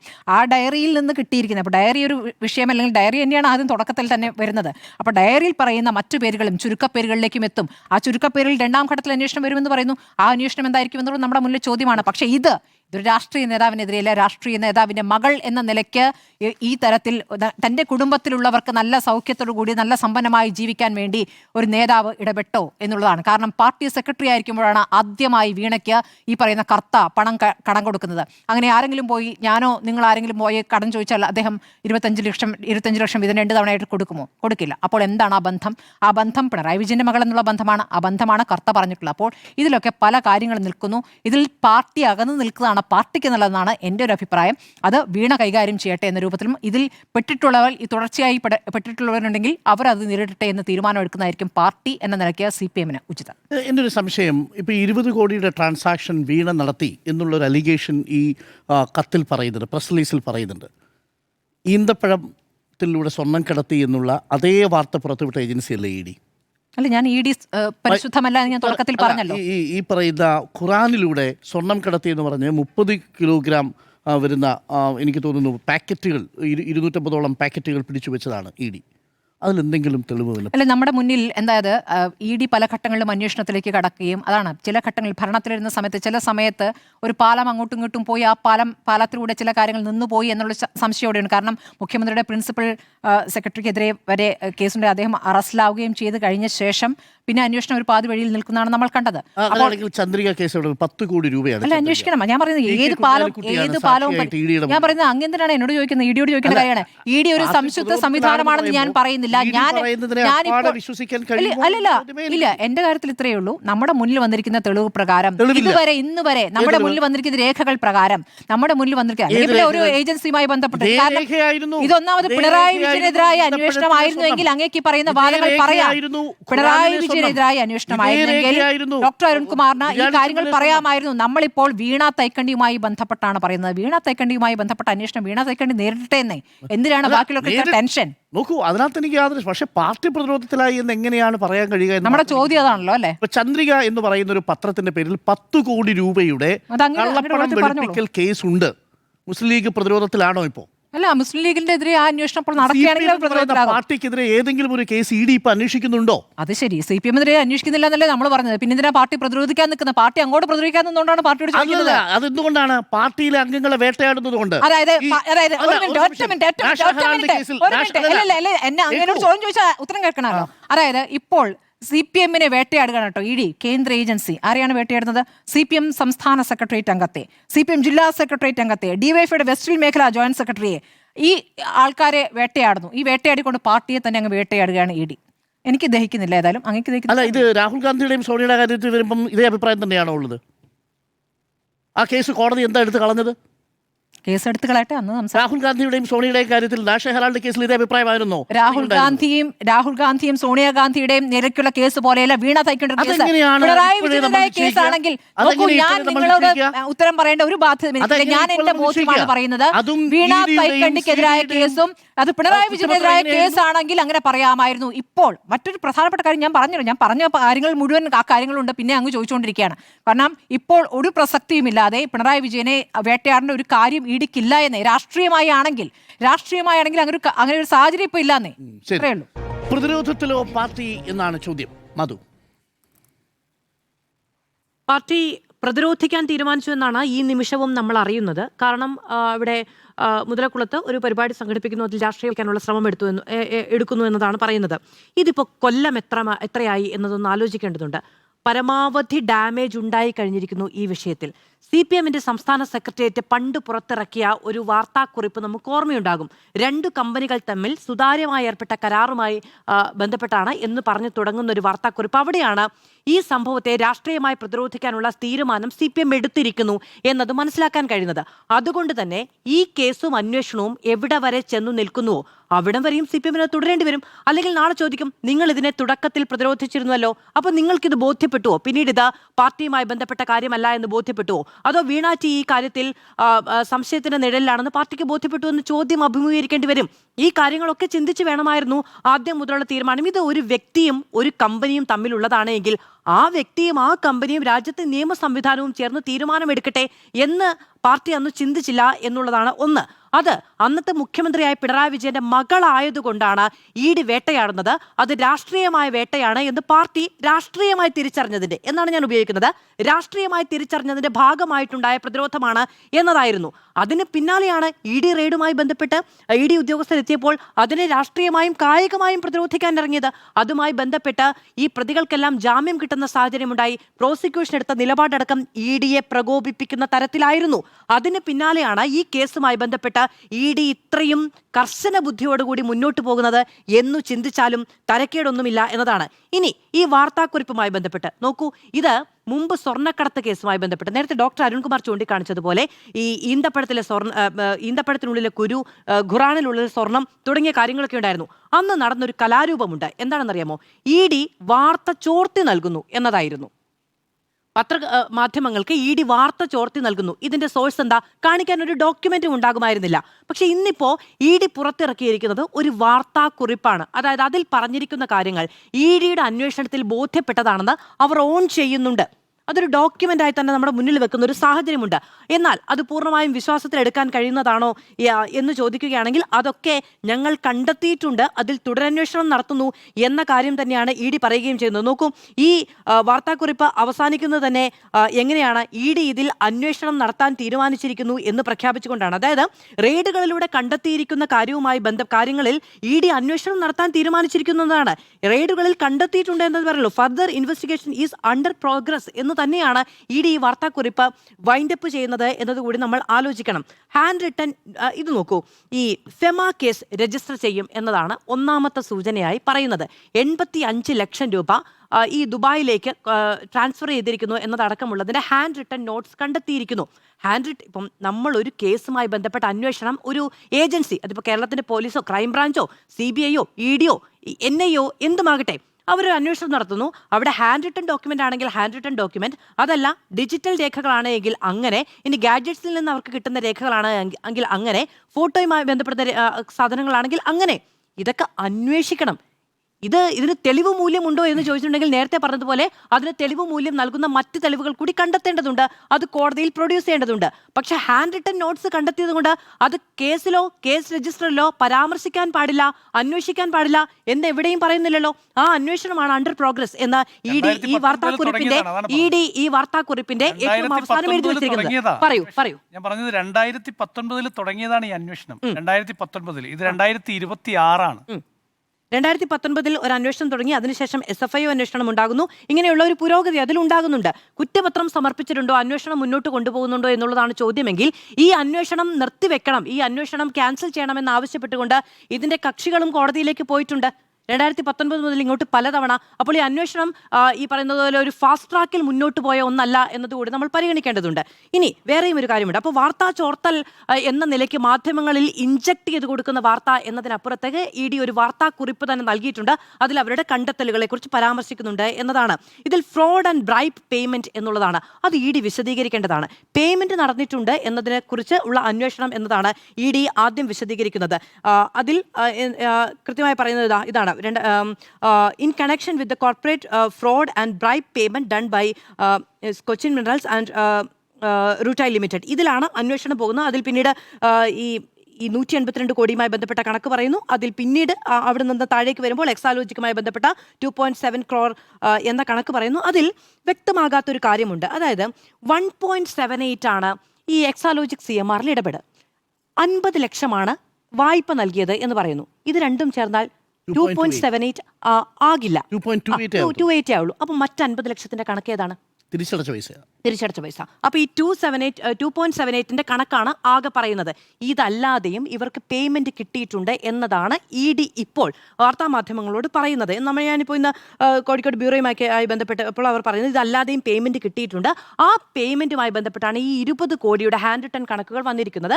85 ലക്ഷത്തിന്റെ AEDയിലുള്ള കണക്കും വന്നിരിക്കുന്നത് എന്നുള്ളതാണ്. ഇനി ഇത് വളരെ സിമ്പിളായി EDക്ക് അന്വേഷിക്കാവുന്നേ ഉള്ളൂ. കാരണം ബാങ്ക് ഡോക്യുമെന്റ്സ് എല്ലാം EDയുടെ കയ്യിലുണ്ട്. 20 കോടി മെയിൻറ്റെയിൻ ചെയ്യുന്ന അക്കൗണ്ട് ഡീറ്റെയിൽസ് EDക്ക് കണ്ടെത്താൻ കഴിയുമെങ്കിൽ അത് അവർക്ക് മുന്നോട്ട് കൊണ്ടുപോകാൻ കഴിയും. ഈ പറയുന്ന 85 ലക്ഷത്തിന്റെ ട്രാൻസ്ഫർ ഉണ്ടായി എന്നത് സംബന്ധിച്ച് കണ്ടെത്താൻ കഴിയുകയാണ് എങ്കിൽ അങ്ങനെയും ചെയ്യാൻ കഴിയും. പിന്നെ ഈ ഹവാല എന്ന വാക്കുണ്ടാകുന്നത് എവിടെ നിന്നാണ്? അത് വീണ ടി ഹവാല ഇടപാട് നടത്തി എന്നല്ല പറയുന്നത്. പിന്നീട് നടത്തിയ പരിശോധനയിൽ, അതായത് ഈ 9 ഇടങ്ങളിൽ പിന്നീട് സെർച്ച് നടത്തിയല്ലോ, ആ സെർച്ച് നടക്കുന്ന സമയത്ത് evidence relating to transfer of money using hawala channels are also found എന്നതാണ് പറയുന്നത്. ഇത് എവിടെ നിന്ന് എന്നത് വളരെ വ്യക്തമായി ED വാർത്താക്കുറിപ്പിൽ പറയുന്നില്ല. അപ്പോൾ ഈ സൊളാസ് ഏജൻസിയുമായി ബന്ധപ്പെട്ട് നടത്തിയ പരിശോധനകൾ, നിഖിലുമായി ബന്ധപ്പെട്ട് നടത്തിയ പരിശോധനകൾ, നന്ദുലാലുമായി നടത്തിയ പരിശോധനകൾ, വീണാച്ചിയുടെ വീട്ടിലടക്കം നടത്തിയ പരിശോധനകൾ, ഇവിടെ നിന്ന് എവിടെ നിന്നാണ് ഈ ഡോക്യുമെന്റ് സീസ് ചെയ്തിരിക്കുന്നത് എന്ന കാര്യം ED വ്യക്തമാക്കുന്നില്ല. ED വ്യക്തമാക്കാത്ത വാർത്താക്കുറിപ്പ് നൽകുമ്പോഴാണ് ഈ വാർത്തകളുടെ അവനവന്റെ ഭാവനാ സൃഷ്ടിക്കനുസരിച്ചുള്ള വാർത്തകൾ വരുന്നത് എന്നതുകൂടിയുണ്ട്. ലേക്കർ ഇന്ത്യ എന്നതുമായി ബന്ധപ്പെട്ട് അതൊരു തമാശയാണ്. 10 ലക്ഷം രൂപയുടെ ഇൻവെസ്റ്റ്മെന്റ് ആണ് അവിടെ നടന്നിട്ടുള്ളത് എന്നതാണ് മുഹമ്മദ് റിയാസിന്റെ ഈ ഡോക്യുമെന്റിലടക്കം പറയുന്നത്. 10 ലക്ഷം രൂപ 2023 ചെലവഴിച്ചൊരു ഇൻവെസ്റ്റ്മെന്റ് നടത്തിയിട്ട് ആ കെട്ടിടത്തിന്റെ ഉടമസ്ഥനടക്കം പറയുന്നത് അവിടെ 1 or 2 തവണയോ ചില ആളുകൾ വന്നു പോയിട്ടുണ്ട് എന്നത് മാത്രമാണ്. അവിടെ ഒരു വെള്ള പേപ്പറിൽ എഴുതി ഒട്ടിച്ചതാണ് ഈ ഓഫീസ് ഡീറ്റെയിൽ എന്ന് പറയുന്നത്. ഇതിന്റെ രജിസ്ട്രേഷനുമായി ബന്ധപ്പെട്ട് നൽകിയിരിക്കുന്ന അഡ്രസ്സ് അല്ല ഇപ്പോഴും ആ 2 നില കെട്ടിടത്തിൻ്റെത്. ഒരു വെള്ള പേപ്പറിൽ എഴുതി ഒട്ടിച്ചിരുന്ന അത് പേപ്പർ താഴെ വീണ് പോയി. പിന്നീട് ഏറ്റവും പുതുതായി എഴുതി ഒട്ടിച്ച് ഞാൻ നമ്മുടെ റിപ്പോർട്ടറോടക്കം കൺഫേം ചെയ്യുകയും ചെയ്തു. ഈ പ്രശ്നങ്ങളും വാർത്തകളും വന്നു തുടങ്ങിയതിന് ശേഷം അത് വീണ്ടും എടുത്ത് ഒട്ടിച്ച രീതിയിലാണ് അതിപ്പോൾ അവിടെ ഒരു പുതിയ പേപ്പറിൽ കാണാനും കഴിയുന്നത്. അപ്പോൾ ഈ 2023 മുതൽ 2026 വരെ 10 ലക്ഷം രൂപ ഇൻവെസ്റ്റ് ചെയ്ത ഒരു സ്ഥാപനം അവിടെ പൂട്ടിയിട്ടുക, മാസത്തിൽ 1 or 2 തവണ ആരെങ്കിലുമൊക്കെ വന്നു പോകുക എന്നതിനപ്പുറത്ത് ഒന്നും ചെയ്തിട്ടില്ല എന്നതുകൂടിയാണ് വ്യക്തമാകുന്നത്. അപ്പോൾ അങ്ങനെ ഒരു ഡെഡ് മണി ആയിട്ടാണ് അത് ഇട്ടിരിക്കുന്നത് എന്നതുകൂടി വ്യക്തമാവുകയാണ്. ഇനി ശശി പാർട്ടി പ്രതിരോധിക്കുമോ എന്ന് ചോദിച്ചാൽ, ഇത്രയും കാലം ഈ പറയുന്നത് പോലെ വീണ ടിയും CMRലുമായി ബന്ധപ്പെട്ട ഒരു ഇടപാട്, പക്ഷേ ഇനിയിപ്പോൾ പാർട്ടിക്ക് പ്രതിരോധിക്കണം. എന്തുകൊണ്ടാണ്? അത് 2 വ്യക്തികൾക്കപ്പുറത്തേക്ക് PM മുഹമ്മദ് റിയാസിന്റെ തെരഞ്ഞെടുപ്പ് ഫണ്ട് അടക്കമുള്ള കാര്യങ്ങൾ ചൂണ്ടിക്കാണിക്കുന്നു. ഈ പറയുന്ന നന്ദുലാലും നിഖിലും അടക്കമുള്ള DYFയുടെ നേതാക്കൾ, CPMന്റെ നേതാക്കൾ അടക്കമുള്ളവരുടെ പേരുകൾ വരുന്നു. അപ്പോൾ പാർട്ടിയുടെ പ്രധാനപ്പെട്ട സ്ഥാനത്തിരിക്കുന്ന നേതാക്കളുടെ പേരുകൾ ഒന്നിനു പുറകെ ഒന്നായി ഉന്നയിക്കപ്പെടുമ്പോൾ, പുറത്തേക്ക് വരുമ്പോഴൊന്നും കണ്ടെത്തുക എന്നല്ല ഞാൻ പറയുന്നത്, ഉന്നയിക്കപ്പെടുമ്പോൾ സ്വാഭാവികമായും അത് പാർട്ടിക്കെതിരെയുള്ള നിലപാട് എന്ന് കണ്ട് പാർട്ടി പ്രതിരോധിക്കേണ്ടതുണ്ട് എന്ന് തന്നെയാണ്. ഇപ്പോഴതിന്റെ ഉത്തരവാദിത്തമുണ്ട്. അതായത് മുൻ മുഖ്യമന്ത്രി പിണറായി വിജയന്റെ, ഇപ്പോഴത്തെ പ്രതിപക്ഷ നേതാവ് പിണറായി വിജയന്റെ മകളിൽ നിന്ന് ഈ കേസ്, അങ്ങ് പറഞ്ഞല്ലോ 2019 തുടങ്ങിയ അന്വേഷണമെന്ന്, ഈ കേസ് നിലവിൽ വീണ തായ്ക്കണ്ടിയിൽ മാത്രമല്ല നിൽക്കുന്നത്. ആ ഉത്തരവാദിത്തം പാർട്ടി ഏറ്റെടുത്തു എന്നത് മാത്രമല്ല, ഇനി ആ ഉത്തരവാദിത്തം പാർട്ടിയുടേതാണ്. കാരണം പാർട്ടിയുടെ പ്രധാനപ്പെട്ട നേതാക്കളുടെ ഒക്കെ പേരുകൾ ഉന്നയിക്കപ്പെടുകയാണ് EDയുടെ അന്വേഷണത്തിലൂടെ. അപ്പോൾ പ്രതിരോധിക്കേണ്ടതായ ഉത്തരവാദിത്തം വരും. കാരണം ജനങ്ങൾക്കിടയിൽ പ്രവർത്തിക്കുന്ന പാർട്ടിയാണ്. അവരുടെ നേതാക്കളടക്കം ഉൾപ്പെടുന്ന ഹവാല ചാനൽസിന്റെ തെളിവുകൾ കണ്ടെത്തിയെന്ന് ED നോട്ടീസിലുണ്ടെങ്കിൽ സ്വാഭാവികമായും വിശദീകരിക്കണം. ഇനി പ്രാഥമികമായി വിശദീകരിക്കേണ്ടത് ആരാണ്? ഇത്രയും കാലവും ഉണ്ടാകാത്തൊരു വിശദീകരണം എവിടെ നിന്നാണ്? അത് വീണ ടിയുടെ ഭാഗത്തു നിന്ന് തന്നെയാണ്. അപ്പോൾ വീണ ടി ഒക്കെ അത് വിശദീകരിക്കേണ്ട കാര്യമില്ല പൊതുമാധ്യമങ്ങളോട്. എന്തുകൊണ്ടാണ് അവർ ഏതെങ്കിലും തരത്തിൽ ജനങ്ങളുമായി ഇടപെട്ട് ജീവിക്കുന്നതോ തെരഞ്ഞെടുക്കപ്പെട്ട സ്ഥാനങ്ങളിൽ നിൽക്കുന്ന ഒരാളോ അല്ല. പക്ഷേ സ്വാഭാവികമായും ജനങ്ങളുമായി ബന്ധപ്പെട്ട് നിൽക്കുകയും തെരഞ്ഞെടുക്കപ്പെട്ട സ്ഥാനങ്ങളിൽ ഇരിക്കുന്നതുമായ ഒരാളുടെ മകളാണ്, ആ ആളുടെ മകളായതുകൊണ്ടാണ് ആ വേട്ട നേരിടുന്നത് എന്ന് പറയുമ്പോൾ സ്വാഭാവികമായും അത് വിശദീകരിക്കേണ്ടതുണ്ട് എന്ന ഉത്തരവാദിത്തം പ്രാഥമികമായി ഏറ്റെടുക്കുന്നുണ്ട് എന്നത് കൂടിയാണ്. ഇനി ശശിധരൻ കർത്തയുടെ ഡയറിയുമായി ബന്ധപ്പെട്ടാണ് ഈ കാര്യങ്ങളൊക്കെ ആദ്യമായി പുറത്തു വരുന്നത്. നേരത്തെ സ്മൃതി മാഡം ചൂണ്ടിക്കാണിച്ചതുപോലെ ഈ കാലത്ത് IT പ്രൊഫഷണലായ വീണ ടി തുണ്ട് പേപ്പറിൽ ഈ കാര്യങ്ങൾ മെയിൻറ്റെയിൻ ചെയ്തു എന്ന് പറയുന്നതിൽ ഒരു വിശ്വാസക്കുറവുണ്ട്. നമുക്ക് വളരെ സീക്രട്ടായി ഇപ്പം നമ്മളുടെ ഈ പറയുന്ന iCloudലോ നമ്മളുടെ ഫോണുകളിലോ അല്ലെങ്കിൽ മറ്റെന്തെങ്കിലും ഗാഡ്ജറ്റ്സിലോ എവിടെ വേണമെങ്കിലും സൂക്ഷിക്കാൻ കഴിയുന്ന ഡാറ്റയുള്ള കാലത്ത് ഇപ്പം ശശിധരൻ കർത്ത ശരിയാണ്, ഇപ്പം ഈ ജയിൻ ഹവാല നടന്നത് 90കളിലാണ്. അന്നത്തെ ടെക്നോളജിയിൽ നിന്ന് ഏറെ മുന്നോട്ട് പോയൊരു കാലത്ത് ഇത്രയും ED അന്വേഷണം കാടിളക്കി നടക്കുന്നതിനിടയ്ക്ക് വീണ ടി തുണ്ട് പേപ്പറിൽ 20 കോടിയുടെ കണക്കെഴുതി വെച്ചു, 85 ലക്ഷം രൂപയുടെ കണക്കെഴുതി വെച്ചു. അത് കൃത്യമായി ED വന്ന സമയത്ത് അവരുടെ കയ്യിൽ കിട്ടി എന്നതടക്കമുള്ള കാര്യങ്ങൾ അത് അവിശ്വസനീയമായ ഒരു കാര്യം തന്നെയാണ്. പക്ഷെ നേരത്തെ പറഞ്ഞതുപോലെ ED മുന്നോട്ട് വെച്ച വാർത്താക്കുറിപ്പാണ്, അവരുടെ ഹാൻഡ് റിട്ടൺ ആയിട്ടുള്ള രേഖകളാണ് കണ്ടെത്തിയിരിക്കുന്നത് എന്ന് പറയുന്നു. ഈ കേസ് കോടതിയിൽ വരും ഏതെങ്കിലും ഒരു കാലത്ത്. ഹാൻഡ് റിട്ടൺ ആയിട്ടുള്ള ഡോക്യുമെന്റ് എവിടെയെന്ന് ചോദിച്ചാൽ പ്രൊഡ്യൂസ് ചെയ്യേണ്ടി വരും, അത് തെളിയിക്കേണ്ടി വരും, അതുമായി ബന്ധപ്പെട്ട പിന്നീടുള്ള തെളിവുകൾ കണ്ടെത്തേണ്ടി വരും. ഇങ്ങനെ പലതുമുണ്ട്. പാർട്ടി ന്യായീകരിക്കാൻ ഇറങ്ങിയത് കൊണ്ട് പാർട്ടി പ്രതിരോധത്തിലാണ് എന്നതേ ഉള്ളൂ. മാത്രമല്ല വീണ്ടും ഉന്നയിക്കപ്പെടുന്ന പേരുകൾ പാർട്ടി നേതാക്കളുമായി ബന്ധപ്പെട്ടാണ്. 10 ലക്ഷം രൂപയുടെ ഇൻവെസ്റ്റ്മെന്റ് മാത്രമല്ല, ഈ PA മുഹമ്മദ് റിയാസിന്റെ തെരഞ്ഞെടുപ്പ് ഫണ്ടിലേക്ക് ട്രാൻസ്ഫർ ചെയ്തിട്ടുണ്ട് എന്നതുകൂടി വ്യക്തമാക്കപ്പെടുന്നുണ്ട് EDയുടെ ചോദ്യം ചെയ്യൽ. മാത്രമല്ല നന്ദുലാല് PA മുഹമ്മദ് റിയാസും ഈ വീണ ടിയും ആവശ്യപ്പെട്ടതിന് പ്രകാരമാണ് സിം എടുത്തു കൊടുത്തത് എന്ന് പറയുന്നു. ഇന്റർനെറ്റ് ഉപയോഗിക്കാനുള്ള സിം DYFIയുടെ നേതാവിന്റെ അടുത്ത് എടുത്തു കിട്ടിയാലേ ഇവർക്ക് പറ്റുകയുള്ളൂ. എന്തിനാണ്? മാത്രമല്ല ചോദ്യം ചെയ്യലിൽ ഇക്കാര്യം ഞാൻ ബ്യൂറോയുമായി അത് കൺഫേം ചെയ്യുകയും ചെയ്തു. നന്ദുലാല് EDക്ക് മൊഴി കൊടുത്തിട്ടുണ്ട്. വീണ ടിയും മുഹമ്മദ് റിയാസും ആവശ്യപ്പെട്ടതിന് പ്രകാരമാണ് സിം എടുത്തു കൊടുത്തത് എന്ന് മൊഴി നൽകിയിട്ടുണ്ട് എന്നാണ് പറയുന്നത്. അതെന്തിനാണ് എന്നത് അടക്കമുള്ള കാര്യങ്ങൾ വ്യക്തമാക്കണം. നന്ദുലാല് മൊഴി നൽകിയതിനപ്പുറത്ത് DYFIയുടെ ഭാഗത്ത് നിന്ന് ഈ കാര്യങ്ങൾ വിശദീകരിച്ചിട്ടില്ല. PA മുഹമ്മദ് റിയാസിന്റെ ഭാഗത്ത് നിന്ന് ഈ കാര്യങ്ങൾ വിശദീകരിച്ചിട്ടില്ല. PA മുഹമ്മദ് റിയാസ് വാർത്തകൾ കൊടുത്തവർക്കെതിരെ മാനനഷ്ടത്തിന് കേസ് കൊടുക്കുമെന്ന് പറഞ്ഞിട്ടുണ്ട്. ഈ പറയുന്ന മുതലക്കുളം മൈതാനിയിൽ ചേർന്ന വിശദീകരണ യോഗത്തിൽ ഈ കാര്യങ്ങളടക്കം വിശദമാക്കുകയാണ് എങ്കിൽ പാർട്ടി വിശദമാക്കട്ടെ. ശേഷം കേൾക്കാം. പ്രതിരോധത്തിലാണോ പാർട്ടി എന്നുള്ളതാണ്, പ്രതിരോധത്തിലാക്കാനുള്ള ശ്രമമാണ് എന്നുള്ളതാണ് എൻ്റെ ടേക്ക്. തുടക്കത്തിൽ തന്നെ പറയട്ടെ, വീണ ടിയെ ഏതെങ്കിലും തരത്തിൽ CMRLുമായിട്ടുള്ള പണമിടപാടിൽ പ്രതിരോധിക്കാൻ ഞാനില്ല ആ അർത്ഥത്തിൽ. കാരണം അത് അവരുടെ കമ്പനി എക്സാലോജിക് എന്ന കമ്പനി കൊടുക്കേണ്ട മറുപടിയാണ്. എന്തിനാണ് അവർ ആ പണം വാങ്ങിയത് എന്ന ചോദ്യത്തിൻ്റെ ഉത്തരം പ്രിയപ്പെട്ട പ്രേക്ഷകർക്കുള്ളതുപോലെ ഇപ്പോഴും എനിക്കുണ്ട്. അത് ആ അന്വേഷണം അവിടെ നടക്കുകയാണ്. പക്ഷേ ഇപ്പോൾ വന്നിരിക്കുന്ന പ്രധാനപ്പെട്ട ഈ പ്രസ് റിലീസുമായി ബന്ധപ്പെട്ട കാര്യത്തിൽ എനിക്ക് ചിലത് പറയാനുണ്ട്. അതത്ര നിഷ്കളങ്കമായ ഒരു പ്രസ് റിലീസായിട്ട് എനിക്ക് തോന്നുന്നില്ല. അന്വേഷണം നടക്കട്ടെ. പക്ഷേ എങ്കിലും ചില സംശയങ്ങളുണ്ട്. പൊതുജന സമക്ഷം വയ്ക്കാൻ പോകുന്ന ഒരു 4 സംശയങ്ങൾ ഞാൻ ആദ്യം പറയാം. ഒന്ന്, ഇപ്പോൾ പുറത്തിറങ്ങിയിരിക്കുന്ന 19-ാം തീയതി ED പുറത്തിറക്കിയിരിക്കുന്ന പ്രസ് റിലീസ്, ആ പ്രസ് റിലീസ് എന്നുള്ളത് പുരോഗമനപരമായ ഒരു കാര്യമാണെന്ന് ഞാൻ അംഗീകരിക്കുന്നു. കാരണം സ്വർണ്ണക്കടത്ത് നടത്തുന്ന സമയത്ത് പ്രസ് റിലീസിനേക്കാൾ നമ്മൾക്ക് കിട്ടിയിരുന്നത് സെലക്റ്റീവ് ലീക്കേജ് ആയിരുന്നു. അവിടെ സോഴ്സിൽ നിന്ന് ലഭിച്ചിരുന്ന സെലക്റ്റീവ് ലീക്കേജാണ്. ആ സെലക്റ്റീവ് ലീക്കേജിൽ ഇതേപോലെ ഈന്തപ്പഴത്തിനുള്ളിൽ സ്വർണം കടത്തുക, ഖുറാനിനുള്ളിൽ സ്വർണം കടത്തുക തുടങ്ങിയ കാര്യങ്ങളെക്കുറിച്ചുള്ള പൊലിപ്പിച്ച വിവരങ്ങളാണ് മാധ്യമങ്ങൾ വഴി ഒരു കാലത്ത് പ്രചരിപ്പിച്ചുകൊണ്ടിരുന്നത്. എന്നാൽ ഇപ്പോൾ ആ സെലക്റ്റീവ് ലീക്കേജിൽ നിന്ന് മാറി പ്രസ് റിലീസായിട്ട് ED വന്നു എന്നുള്ളത് പുരോഗമനപരമായ ഒരു കാര്യമാണ്. പക്ഷേ ആ പ്രസ് റിലീസിൽ തന്നെ നമ്മൾ നോക്കുമ്പോൾ ഒരുപാട് സംശയങ്ങൾ ഉണ്ടാവുന്നു എന്നുള്ളതാണ്. 19-ാം തീയതി പുറത്തിറങ്ങിയിരിക്കുന്ന പ്രസ് റിലീസിൽ പ്രധാനമായും പറയുന്നത് ഇപ്പോൾ ഇവർ അന്വേഷിച്ചു കൊണ്ടിരിക്കുന്ന 2.78 crore അത് തന്നെ സംശയാസ്പദമാണ്. കാര്യം സാങ്കേതികമായി പറഞ്ഞാൽ പോലും 2.78 കോടിയില്ല, അതിൽ 50 ലക്ഷം രൂപ തിരിച്ചടച്ചു. അപ്പോൾ 2.28 കോടി രൂപയാണ് ഇനി ബാക്കിയുള്ളത്. ആ 2.28 കോടി രൂപയിൽ 50 ലക്ഷം രൂപ കടമായിട്ട് വാങ്ങിയതാണ്. അതൊഴിച്ചു നിർത്തിയാൽ 1.78 കോടി രൂപയാണ് സാങ്കേതികമായ അർത്ഥത്തിൽ അവിടെ വരികയുള്ളൂ. അതവിടെ നിൽക്കട്ടെ.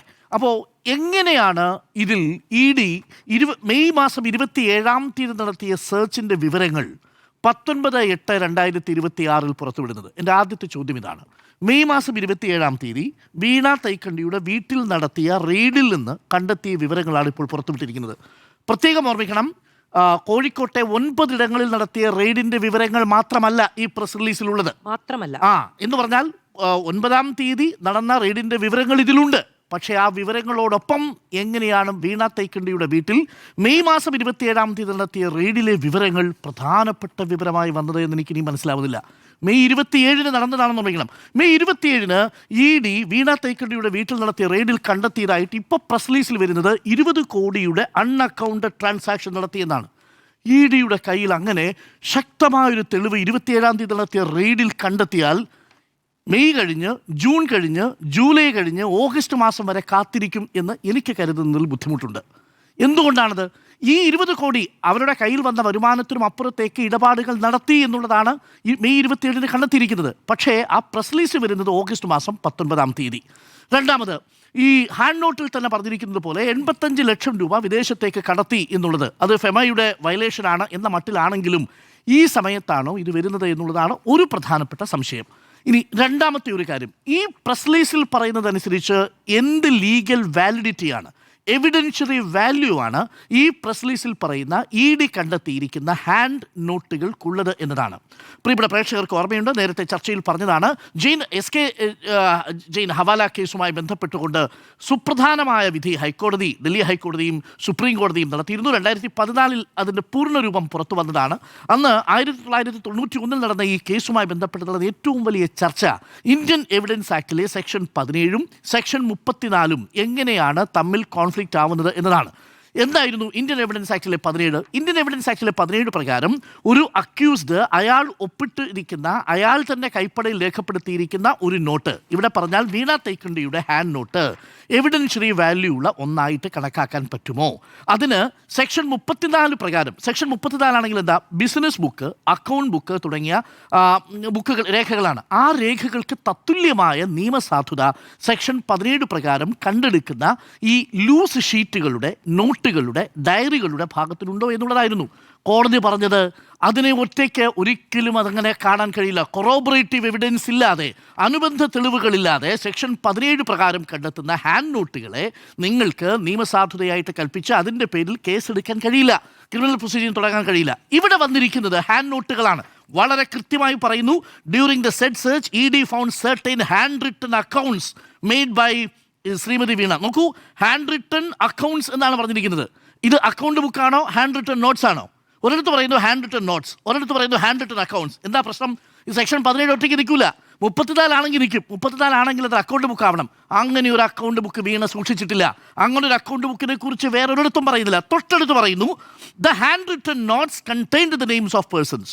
ആദ്യം പറയുന്നു ഹാൻഡ് റിട്ടൺ അക്കൗണ്ട്സ്, രണ്ടാമത് പറയുന്നു ഹാൻഡ് റിട്ടൺ നോട്ട്സ്. ഇതാണ് ഇതിനകത്തെ ഈ പ്രോസിക്യൂട്ട് ചെയ്യണമെന്നുണ്ടെങ്കിൽ എന്താ, ഹാൻഡ് റിട്ടൺ നോട്ട്സ് വെച്ച് നിങ്ങൾക്ക് പ്രോസിക്യൂട്ട് ചെയ്യാൻ പറ്റില്ല. പകരം അത് എന്താക്കണം, അത് അക്കൗണ്ട് ബുക്കാക്കി മാറ്റണം. അക്കൗണ്ട് ബുക്കാക്കി മാറ്റിയ ഹാൻഡ് റിട്ടൺ നോട്ട്സ് ആണ് പ്രിയപ്പെട്ട പ്രേക്ഷകരെ ഇപ്പോൾ കാണുന്ന ഈ പ്രസ് റിലീസ്.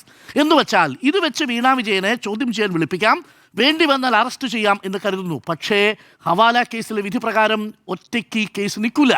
ഇത് നിൽക്കണമെങ്കിൽ ഇനി ഈ ട്രാൻസാക്ഷൻ നടത്തിയിരിക്കുന്നത് എങ്ങനെയൊക്കെയാണ്, ഈ 20 കോടി രൂപ എങ്ങനെയാണ്, 20 കോടി രൂപ യഥാർത്ഥത്തിലുള്ളതാണോ? ഞാൻ അതാണ് തുടക്കത്തിൽ പറഞ്ഞത്. ഖുറാനിൽ സ്വർണം കടത്തിയെന്നും ഈന്തപ്പഴത്തിൽ സ്വർണം കടത്തിയെന്നും ലൈഫ് മിഷൻ്റെ ഭാഗമായിട്ട് വലിയ രീതിയിലുള്ള കോഴയുണ്ടായെന്നും ഒക്കെ പറഞ്ഞ് നമ്മളെ പലതവണ പറ്റിച്ചിട്ടുണ്ട് ഈ ഏജൻസിയുടെ ഭാഗത്തുനിന്ന് വന്നിരിക്കുന്ന സോഴ്സുകൾ. അതുകൊണ്ട് ഈ പ്രസ് റിലീസിൽ പറയുന്നത് പോലെ ഇതിൽ ഒളിച്ചു വെച്ചിരിക്കുന്ന ഈ താല്പര്യം എന്ന് പറയുന്നത് എങ്ങനെയെങ്കിലും വീണ വിജയനെ അറസ്റ്റ് ചെയ്യണം. CMRL കേസുമായിട്ട് മുന്നോട്ട് പോയി അറസ്റ്റ് ചെയ്യാൻ പറ്റൂല. അതുകൊണ്ടാണ് പുതിയ കേസുമായി എത്തിയിരിക്കുന്നത്. CMRL കേസിലെ പ്രശ്നം എന്താ? CMRL കേസിൽ SFIOയുടെ പ്രൊസീഡ്സ് ഓഫ് ക്രൈം കണ്ടെത്തുക മാത്രമേ EDക്ക് ചെയ്യാൻ പറ്റൂ. ആ പ്രൊസീഡ്സ് ഓഫ് ക്രൈം കണ്ടെത്തുന്നതിൻ്റെ ഭാഗമായി 15 ലക്ഷം രൂപ ഫ്രീസ് ചെയ്തു. അതിനും അപ്പുറത്തേക്ക് ഒരു പടി കടക്കാൻ EDക്ക് പറ്റൂല. അപ്പോൾ ED needs a new case. EDക്ക് CMRLലും അപ്പുറത്തേക്ക് ഒരു പുതിയ കേസ് വേണം. അപ്പോൾ ഒരു പുതിയ കഥ, 85 ലക്ഷത്തിൻ്റെ UAE ദിർഹം കടത്തിയിരിക്കുന്നു, 20 കോടി രൂപയുടെ അൺഅക്കൗണ്ടഡ് ട്രാൻസാക്ഷൻ നടന്നിരിക്കുന്നതായി ഹാൻഡ് റിട്ടൺ നോട്ട്സിൽ നിന്ന് ഞങ്ങൾക്ക് മനസ്സിലായിരിക്കുന്നു തുടങ്ങിയ കഥകളാണ് ഇപ്പോൾ വരുന്നത്. അതുകൊണ്ട് ഇതൊക്കെ ഇനി തെളിയിക്കപ്പെടേണ്ടതാണ്. ഞാൻ ഈ 2 സംശയങ്ങൾ മുന്നോട്ട് വെച്ചത്, ഒന്ന് ഈ വൈകൽ, 2 ഈ ഹാൻഡ് റിട്ടൺ നോട്ട്സ് പിടിച്ചെടുത്തത് കൊണ്ട് എന്താണ് വീണയ്ക്കെതിരായിട്ട് ED ഉദ്ദേശിക്കുന്നത് എന്നുള്ളത്. അതാണ് നേരത്തെ പറഞ്ഞത്, CMRL നിന്ന് പുതിയൊരു കേസും പുതിയൊരു കഥയും തിരക്കഥയും EDയെ സംബന്ധിച്ച് ആവശ്യമുണ്ട് എന്നുള്ളത്. മൂന്നാമത്തെ പ്രധാനപ്പെട്ട കാര്യം, ഇതിനകത്ത് മുഹമ്മദ് റിയാസിനെ വലിച്ചെടുക്കണം. സ്വാഭാവികമായി മുഹമ്മദ് റിയാസിനെ എങ്ങനെയാണ് ഈ കേസിൽ നിങ്ങൾക്ക് ഉൾപ്പെടുത്താൻ പറ്റുക? ഈ ട്രാൻസാക്ഷൻ നടക്കുന്ന സമയത്ത് മുഹമ്മദ് റിയാസ് വീണ തൈക്കണ്ടിയുടെ ഭർത്താവല്ല. ആ പറയുന്ന പണം ഈ പറയുന്ന മുഹമ്മദ് റിയാസിൻ്റെ അക്കൗണ്ടിലൊന്നും ഒരിടത്തും നിക്ഷേപിച്ചിട്ടില്ല. അപ്പോൾ മുഹമ്മദ് റിയാസിൻ്റെ അക്കൗണ്ടിൽ പണമില്ല. അപ്പോൾ പിന്നെ അടുത്തത് ആരാണ്? മുഹമ്മദ് റിയാസിന്റെ സുഹൃത്തുക്കൾ ഇവരെല്ലാവരും കുട്ടിക്കാലം മുതൽ അഥവാ SFI പ്രവർത്തിക്കുന്ന കാലം മുതൽ തന്നെ പരസ്പരം സുഹൃത്തുക്കളായി പ്രവർത്തിച്ചവരുടെ ഓഫീസുകളിലും വീടുകളിലുമാണ് റെയ്ഡ് നടന്നിരിക്കുന്നത് എന്നാണ്. അവരെയൊക്കെ ഡിഫെൻഡ് ചെയ്യേണ്ട ആവശ്യം എനിക്കില്ലെങ്കിൽ പോലും ഒരു കാര്യം ഞാൻ പറയട്ടെ, ഏതെങ്കിലും തരത്തിൽ രേഖാമൂലമല്ലാത്ത അനധികൃത സ്വത്ത് ഇവരിൽ നിന്ന് കണ്ടെത്തിയിട്ടുണ്ടോ? ഹവാല ഇടപാടുകളുടെ ട്രാൻസാക്ഷൻ നോക്കണം. ഈ വീണ തൈക്കണ്ടിയുമായി ബന്ധപ്പെട്ട പറഞ്ഞതിന്റെ ഏറ്റവും ഒടുവിലത്തെ പാരഗ്രാഫിലാണ് അതുകൂടി കൂട്ടിച്ചേർക്കുന്നത്. കേരളത്തിലെ മാധ്യമങ്ങൾ എന്താ ചെയ്തതെന്നറിയാമോ? ഹവാല ഇടപാടുകൾ എന്ന പേരിൽ വെച്ചിട്ട് വീണ തൈക്കണ്ടിയുടെ ഫോട്ടോ വെച്ചു.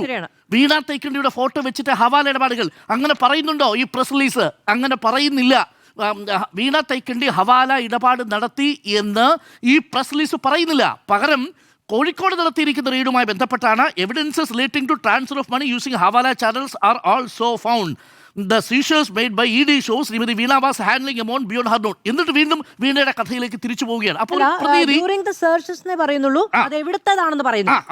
കോഴിക്കോട് എന്നും പറയുന്നില്ല, തിരുവനന്തപുരത്ത് എന്നും പറയുന്നില്ല. അപ്പോൾ എങ്ങനെയാണ് നിങ്ങൾക്ക് അതിലേക്ക് ഒരു അസംഷനിലേക്ക് എത്തിച്ചേരാൻ കഴിയുക? ഹവാല ട്രാൻസാക്ഷന്റെ ഇടപാട് അങ്ങിപ്പോ പറഞ്ഞു കോഴിക്കോടാണ് എന്ന്. അല്ല, നിലവിൽ നോക്കൂ, തൊട്ടു മുമ്പ് പറഞ്ഞിരിക്കുന്നത് ഈ ഡിജിറ്റൽ റെയ്ഡുകൾ കണ്ടെത്തിയിരിക്കുന്നത് search operation several digital devices were seized and statements are recorded. അല്ലല്ല, അതാ സിം കാർഡുമായി ബന്ധപ്പെട്ട കാര്യമാണ്.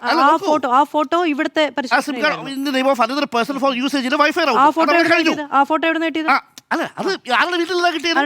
വീണയുടെ വീട്ടിൽ നേരത്തെ പറഞ്ഞോണ്ടത് അതിന് തൊട്ട് മുമ്പ് പറഞ്ഞ തിരുവനന്തപുരത്തെ കാര്യമാണ്. രണ്ടും ഈ തുടങ്ങുന്നത് എങ്ങനെയാ? ഈ രണ്ടും നടത്തിയിരിക്കുന്നത് ED had initiated investigations under PMLA based investigations എന്ന് പറഞ്ഞിട്ട് ഈ രണ്ട് റെയ്ഡുകളെ കുറിച്ച് പറഞ്ഞതിന് ശേഷം ഈ പറയുന്ന ഹവാല ട്രാൻസാക്ഷൻസിനെ കുറിച്ച് പറയുകയാണ്. The amount stated in her hand written accounts are over and above the amount received from CMRL. ED would initiate legal action as per law. അന്വേഷണത്തിലൊന്നും ആരും എതിരില്ല. പക്ഷേ ഈ സംശയം വളരെ പ്രധാനപ്പെട്ടതാണ്. ആ സംശയമാണ് ഒരു പ്രതീതി നിർമ്മാണത്തിന് വേണ്ടി ഉപയോഗിച്ചിട്ടുണ്ടോ എന്നുള്ളൊരു പ്രധാനപ്പെട്ട സംശയം. മൂന്നാമത്തെ ഒരേ ഒരു കാര്യം, ഇപ്പോൾ ഈ കേസ് അന്വേഷിക്കുന്നത് 2.78 കോടിയാണെന്ന് ED തന്നെ പറയുന്നുണ്ട്. അത് വാസ്തവപരമായി ശരിയല്ല. 2.28 കോടി, അത് 50 ലക്ഷം രൂപ ഇനി തിരിച്ചടയ്ക്കാനുള്ള പൈസ കൂടിയാണെങ്കിൽ പോലും. പക്ഷേ മൊത്തം എത്രയാണ് എന്നുള്ളത് ഒരിക്കൽ കൂടി EDയുടെ പ്രസ് റിലീസിൽ തന്നെ പറയുന്നുണ്ടല്ലോ. 182 കോടിയുടെ തട്ടിപ്പാണ് അന്വേഷിക്കുന്നത്. 182 കോടിയുടെ ഫിക്ഷ്യസ് പേയ്മെൻ്റാണ് അന്വേഷിക്കുന്നത്. ഇതിലെ 180 കോടി അന്വേഷിക്കേണ്ട 2 കോടി മാത്രം അന്വേഷിച്ചാൽ മതി എന്ന് ED എങ്ങനെയാണ് തീരുമാനമെടുത്തത്? അതിൽ തന്നെ 73 കോടി രൂപ, അതിൽ തന്നെ 13 കോടി രൂപ വ്യത്യസ്ത നേതാക്കൾക്ക് ക്യാഷ് പേയ്മെന്റ് കൊടുത്തു എന്ന് SFIയുടെ പേജ് നമ്പർ 21 പറയുന്നുണ്ടല്ലോ. ആ നേതാക്കളിലേക്ക് അന്വേഷണം പോകാതെ 2.78 കോടിയിലേക്ക്, അതായത് 182 കോടിയിൽ 180 കോടിയെ വിട്ട് 2.78 കോടി മാത്രമായി അന്വേഷണം ചുരുക്കുന്നതിൻ്റെ രാഷ്ട്രീയ താല്പര്യം എന്ത് എന്നതാണ് എൻ്റെ മൂന്നാമത്തെ പ്രധാനപ്പെട്ട ചോദ്യം. ഇപ്പോഴും ഈ 13 കോടി രൂപയോളം കൈപ്പറ്റിയിരിക്കുന്ന വിവിധ രാഷ്ട്രീയ നേതാക്കളിലേക്ക് അന്വേഷണം എത്തിയിട്ടില്ല. 73 കോടിയോളം പറ്റിയിരിക്കുന്ന വിവിധ കമ്മീഷൻ തുകയായിട്ട് കൈപ്പറ്റിയിരിക്കുന്ന ഉദ്യോഗസ്ഥരിലേക്കും ടെമ്പിൾ അഡ്മിനിസ്ട്രേഷനിലേക്കും മീഡിയ പ്രവർത്തകരിലേക്കും അന്വേഷണം എത്തുന്നില്ല എന്നതാണ്. അന്വേഷണം അങ്ങനെ സെലക്റ്റീവായ ഒരു പ്രോസിക്യൂഷനായിട്ട് മാറുന്നു എന്നതാണ് എൻ്റെ മൂന്നാമത്തെ പ്രധാനപ്പെട്ട വാദം. അതുകൊണ്ട് നിലവിൽ ഇപ്പോൾ വന്നിരിക്കുന്ന വിവരമനുസരിച്ച് ലൂസ് ഷീറ്റുകൾ, ഡയറി നോട്ടുകൾ ഇതൊന്നും തന്നെ സോളിഡ് എവിഡൻസ് ആയിട്ട് എടുക്കാൻ കഴിയില്ല, പ്രധാനപ്പെട്ട തെളിവായിട്ട് എടുക്കാൻ കഴിയില്ല എന്നുള്ളതാണ് നമ്മുടെ മുന്നിൽ നിൽക്കുന്ന വസ്തുത. അപ്പോൾ ഇനി ED ഈ കേസുമായി മുന്നോട്ട് പോട്ടെ, കൂടുതൽ തെളിവുകൾ പുറത്തു കൊണ്ടുവരട്ടെ എന്ന് മാത്രമേ എനിക്ക് പറയാനുള്ളൂ. ആ അർത്ഥത്തിൽ ഞാൻ തുടക്കത്തിൽ തന്നെ പറഞ്ഞു, CMRL നിന്ന് 1.78 കോടി രൂപ വാങ്ങിയത് എന്തിനാണ് എന്ന കാര്യം എനിക്കും ബോധ്യമായിട്ടില്ല, നിങ്ങൾക്കും ബോധ്യമായിട്ടില്ല. അതിന് ബോധ്യപ്പെടുത്തേണ്ടത് വീണ തൈക്കണ്ടിയാണ്. പക്ഷേ അതിൽ ഫ്രീസിങ്ങിനും അപ്പുറത്തേക്ക് നടപടിയിലേക്ക് കടക്കാൻ പറ്റാത്തത് കൊണ്ട് ക്രിമിനൽ പ്രോസിക്യൂഷനിലേക്ക് കടക്കണമെങ്കിൽ കൂടുതൽ ശക്തമായ തെളിവുകൾ വേണം, പുതിയ കേസ് വേണം. So there after new case. ഈ കേസിന് ഇതുമായി ബന്ധിപ്പിക്കുകയല്ല ചെയ്തത്. അതുകൊണ്ടാണ് 20 കോടിയുടെ ട്രാൻസാക്ഷനിലേക്ക് പോകുന്നത്, 85 ലക്ഷത്തിൻ്റെ പുതിയ കഥയിലേക്ക് പോകുന്നത് എന്നാണ് എൻ്റെ ഈ വിഷയത്തിലിട്ടേക്ക് എന്തോ സൂചിപ്പിക്കാൻ ഒറ്റ കാര്യമുള്ളൂ. അതായത് ഈ കാലതാമസവുമായി ബന്ധപ്പെട്ട സംശയം ഉണ്ടെന്ന് പറഞ്ഞല്ലോ. ഈ റെയ്ഡ് നടത്തിയതിന് ശേഷം പിന്നീട് വീണയെ ചോദ്യം ചെയ്യുന്നുണ്ട്, അവരെ വിളിക്കുന്നുണ്ട്. അവർ ഒരു തവണ വന്നില്ല എന്ന് തോന്നുന്നു. പിന്നീട് വരുന്നുണ്ട്, ചോദ്യം ചെയ്യുന്നുണ്ട്. മുഹമ്മദ് റിയാസിന്റെ വീട്ടിൽ റെയ്ഡ് നടത്തുന്നുണ്ട്. ഈ പറയുന്ന ഈ കാര്യങ്ങളൊക്കെ നടക്കുന്നുണ്ട്. ഈ ആളുകളുടെ വീട്ടിലെ റെയ്ഡും നടക്കുന്നുണ്ട്. അതായത് അന്നത്തെ, അതായത് 27/5/2026 ശേഷം നടന്ന ആദ്യത്തെ ഇതല്ല ഇത്. 18/8/2026 പരിശോധനയ്ക്ക് ശേഷം കൂടിയാണ് ഇത് പുറത്തു വരുന്നത്. അപ്പൊ കാലതാമസം എന്ന് പറയുമ്പോൾ അതിനിടയ്ക്ക് ED കുറെ അധികം അന്വേഷണങ്ങളുമായി മുന്നോട്ട് പോകുന്നുണ്ട്. ഈ കണ്ടെത്തിയിരിക്കുന്ന വിവരങ്ങളെ കുറിച്ച് അപ്പൊ അന്ന് കണ്ടെത്തിയ കാര്യങ്ങൾ മുഴുവൻ വ്യക്തമാക്കിയതിനു ശേഷം ഫർദർ റെയ്ഡ് നടത്തിയിട്ട് കാര്യമില്ല. കാരണം അതുമായി ബന്ധപ്പെട്ട തെളിവുകൾ EDക്ക് നഷ്ടപ്പെട്ടു പോകും. അന്ന് വീണ തായ്ക്കണ്ടിയുടെ വീട്ടിൽ നിന്ന് എന്തൊക്കെ കിട്ടി? അവിടെ ഇന്നെ മറ്റേ ഈ നന്ദുലാലിന്റെ പേരിലും നിഖിലിന്റെ പേരിലുമുള്ള ഹാൻഡ് റിട്ടൺ നോട്ട്സ് കിട്ടിയെന്ന് പറഞ്ഞിട്ട് നന്ദുലാലിന്റെ വീട്ടിൽ പോയി വേണ്ട. അപ്പം ED ഈ പറയുന്ന 85 ലക്ഷം രൂപ ദുബായിലേക്ക് കടത്തിയതിന് പത്രത്തിലും 20 കോടിയുടെ ട്രാൻസാക്ഷനെ കുറിച്ചുള്ള വിവരം എന്തായി? ഞാൻ അതിനെക്കുറിച്ചല്ല പറഞ്ഞത്. ഒന്നാമത്തെ കാര്യം ഞാൻ അതിനെക്കുറിച്ചാണ് പറഞ്ഞത്. ഞാൻ അതിനെക്കുറിച്ചല്ല പറഞ്ഞത്. വേണമെന്ന് നിങ്ങൾ ശഠിക്കരുത് കേട്ടോ. അല്ല, ഇ ഡി ഒരു റെയ്ഡ് നടത്തി, അതുമായി ബന്ധപ്പെട്ട ഉപതെളിവുകൾ കണ്ടെത്താൻ മറ്റു റെയ്ഡ് നടത്തുന്നതിന് മുമ്പ് ആദ്യത്തെ റെയ്ഡിൽ ഡോക്യുമെന്റ് മുഴുവനും പബ്ലിഷ് ചെയ്തിട്ട് വേണമെന്ന് പറയുന്നത് കണ്ടെത്തരമാണ്. 18/8/2026 റെയ്ഡിൽ കണ്ടെടുത്തതും 27 മെയ് മാസത്തിൽ കണ്ടെടുത്തതും വളരെ വ്യക്തമായി നമ്മുടെ മുന്നിലുണ്ടല്ലോ. അപ്പൊ 18/7 കണ്ടെത്തുന്നതാണ് പറഞ്ഞ കാര്യങ്ങളേ ഉള്ളൂ. ഇഡിയുടെ മുന്നിലുള്ള കാര്യങ്ങളാണല്ലോ. അപ്പൊ 27 കണ്ടെടുത്ത വിവരവും 18 കണ്ടെടുത്തതും കൂടി ഒരുമിച്ച് 19 പ്രസ് റിലീസിലാണ് പ്രത്യക്ഷപ്പെടുന്നത്. അതാണ് എന്റെ സംശയം. അതാണ് പറഞ്ഞത്. ആ ടൈമാണ് എന്റെ പ്രശ്നം. അതെ, 27 റെയ്ഡിൽ കണ്ടെത്തിയത് എന്തൊക്കെയാണെന്ന് വ്യക്തമാക്കിയതിന് ശേഷം 18 പിന്നീട് റെയ്ഡിന് പോകേണ്ട കാര്യമില്ലല്ലോ. കാരണം നിങ്ങൾ വഴിയല്ല. ഈ 85 ലക്ഷം രൂപയുടെ കാര്യത്തിൽ ഈ പറയുന്ന 18 റെയ്ഡിൽ ഒന്നും കണ്ടെത്തിയിട്ടില്ല. ഇല്ല, ഇൻഡിപെൻഡന്റ് ആയിട്ടുള്ള ഒരു കാര്യമാണ്. അല്ല, 18 കാര്യത്തിൽ ഈ പറയുന്ന 85 ലക്ഷത്തിന്റെ കാര്യം കണ്ടെത്തിയിട്ടില്ല എന്ന് എവിടെ പറയുന്നത്? കണ്ടെത്തിയിട്ടില്ലെന്ന് എവിടെ പറയുന്നത്? ഈ പറയുന്ന കടലാസ് അല്ല, ഈ 18 തീയതിയിൽ നടത്തിയ പരിശോധനയാണ് ഹവാല. അങ്ങാണ് നേരത്തെ പറഞ്ഞത്. ഹവാല ട്രാൻസ്ഫറുമായി ബന്ധപ്പെട്ട കാര്യം 18 തീയതിയിലത്തെ റെയ്ഡിലാണ് കണ്ടെത്തിയത്. ഈ 18 അത് ഏത് റെയ്ഡാണ്? അത് ഈ പറയുന്ന വീണയുമായി ബന്ധപ്പെട്ട അല്ലെന്നാ ഞാൻ പറയുന്നത്. വീണയുമായി ബന്ധപ്പെട്ട് നടത്തിയ റെയ്ഡ് അല്ലല്ല, വീണയുമായി ബന്ധപ്പെട്ട് നടത്തിയ റെയ്ഡിൽ നിന്നാണ് ഈ പറയുന്ന 18 തീയതിയിലത്തെ റെയ്ഡ്. അവിടെയാണ് ഹവാല ട്രാൻസ്ഫർ അടക്കമുള്ള കാര്യങ്ങളുമായി ബന്ധപ്പെട്ട് ഞാൻ ഈട് പറയുന്നതിനെ കുറിച്ചാണ് പറയുന്നത്. കണ്ടെത്തി എന്ന് പറയുന്നത് ഒന്നല്ല. എനിക്ക് പറയേണ്ടത് ഞാൻ പറയാം. അതായത് ആദ്യത്തെ റെയ്ഡ് നടത്തി അതിൽ നിന്ന് കിട്ടിയ തെളിവുകളുടെ അടിസ്ഥാനത്തിലും പിന്നീട് നടത്തിയ വീണ തായ്ക്കണ്ടിയുമായി ബന്ധപ്പെട്ട ചോദ്യം ചെയ്യലിന്റെ കാര്യത്തിലും മുഹമ്മദ് റിയാസിന്റെ വീട്ടിൽ നടത്തിയ റെയ്ഡുമായി ബന്ധപ്പെട്ട കാര്യത്തിലും ഒക്കെ കിട്ടിയതിൽ നിന്നാണ് 18 തീയതിയിലേക്ക് ഒരു റെയ്ഡിന് പോകുന്നത്. ആ റെയ്ഡിന് നടക്കുന്നതിന് മുമ്പ് കണ്ടെത്തിയത് എന്തൊക്കെയാണെന്ന് വ്യക്തമാക്കിയിട്ടാണെങ്കിൽ റെയ്ഡിന് പോകേണ്ട കാര്യമില്ല. ശരി. ഇനി 27 തീയതി കണ്ടെത്തിയതിൽ നിന്ന് വ്യത്യസ്തമായി 18 തീയതി കണ്ടെത്തിയ കാര്യം എന്താ? ഈ ഹവാല ട്രാൻസ്ഫറുമായി ബന്ധപ്പെട്ട ഡിജിറ്റൽ സാധനങ്ങൾ താഴെ എഴുതിയിട്ടുണ്ട്. അതല്ലല്ലോ ഈ പറഞ്ഞിരിക്കുന്നത് 20 കോടിയുടെ ട്രാൻസാക്ഷൻ അല്ലേ? അതിൽ 18 തീയതി എവിടെയാണ് കണ്ടെത്തിയിരിക്കുന്നത്? അല്ല, ഈ ഹവാല പറഞ്ഞിരിക്കുന്ന 20 കോടിയുടെ മാത്രം കാര്യമാണോ? ഈ ഹവാല ട്രാൻസ്ഫറുമായി ബന്ധപ്പെട്ട 20 കോടിയുടെ നിങ്ങൾ 20 കോടിയുടെ ഒരുപോലെയുള്ള കാര്യങ്ങളുണ്ട്. പക്ഷെ ഞാൻ പറഞ്ഞത് ആദ്യത്തെ റെയ്ഡിന് ശേഷം വാർത്താക്കുറിപ്പ് ഇറക്കിയില്ല. രണ്ടാമത്തെ റെയ്ഡിന് കൂടി നടന്നതിന് ശേഷം മുഴുവനാണ് വാർത്താക്കുറിപ്പ് ഇറക്കിയതിലെ കാലതാമസവുമായി ബന്ധപ്പെട്ട് സംശയമുണ്ട് എന്ന് പറഞ്ഞാൽ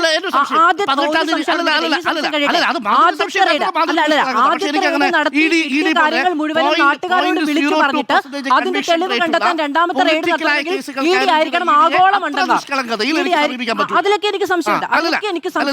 ആ നിഷ്കളങ്കതയൊന്നും ഞാനും ആരോപിക്കുന്നില്ല. പക്ഷെ ആദ്യത്തെ റെയ്ഡ് നടത്തിയിട്ട് മുഴുവൻ വിവരങ്ങളും ആഗോള മണ്ടന്മാരായിരിക്കണം. 18 തീയതി റെയ്ഡ് നടക്കുന്നു, 19 തീയതി പ്രസ് റിലീസ് ഇറങ്ങുന്നു, 27 തീയതി മെയ് മാസം റെയ്ഡ് നടക്കുന്നു. അതിന്റെ വിവരങ്ങൾ കൂടി 19 തീയതിയിലുള്ള പ്രസ് റിലീസ് ഉൾപ്പെടുന്നു. അതിനെന്താ പ്രശ്നം? ആ പ്രശ്നമില്ല എന്ന് തോന്നുന്നതാണ്. ആദ്യത്തെ റെയ്ഡ് നടത്തിയ അടിസ്ഥാനത്തിലാണ് രണ്ടാമത്തെ റെയ്ഡ് നടക്കുന്നത്. ആ വിവരങ്ങൾ പബ്ലിഷ് ചെയ്തതിനു ശേഷം റെയ്ഡ് ചെയ്യാൻ പോകണമെങ്കിൽ അതിലും ഭേദം ഇന്നൊക്കെ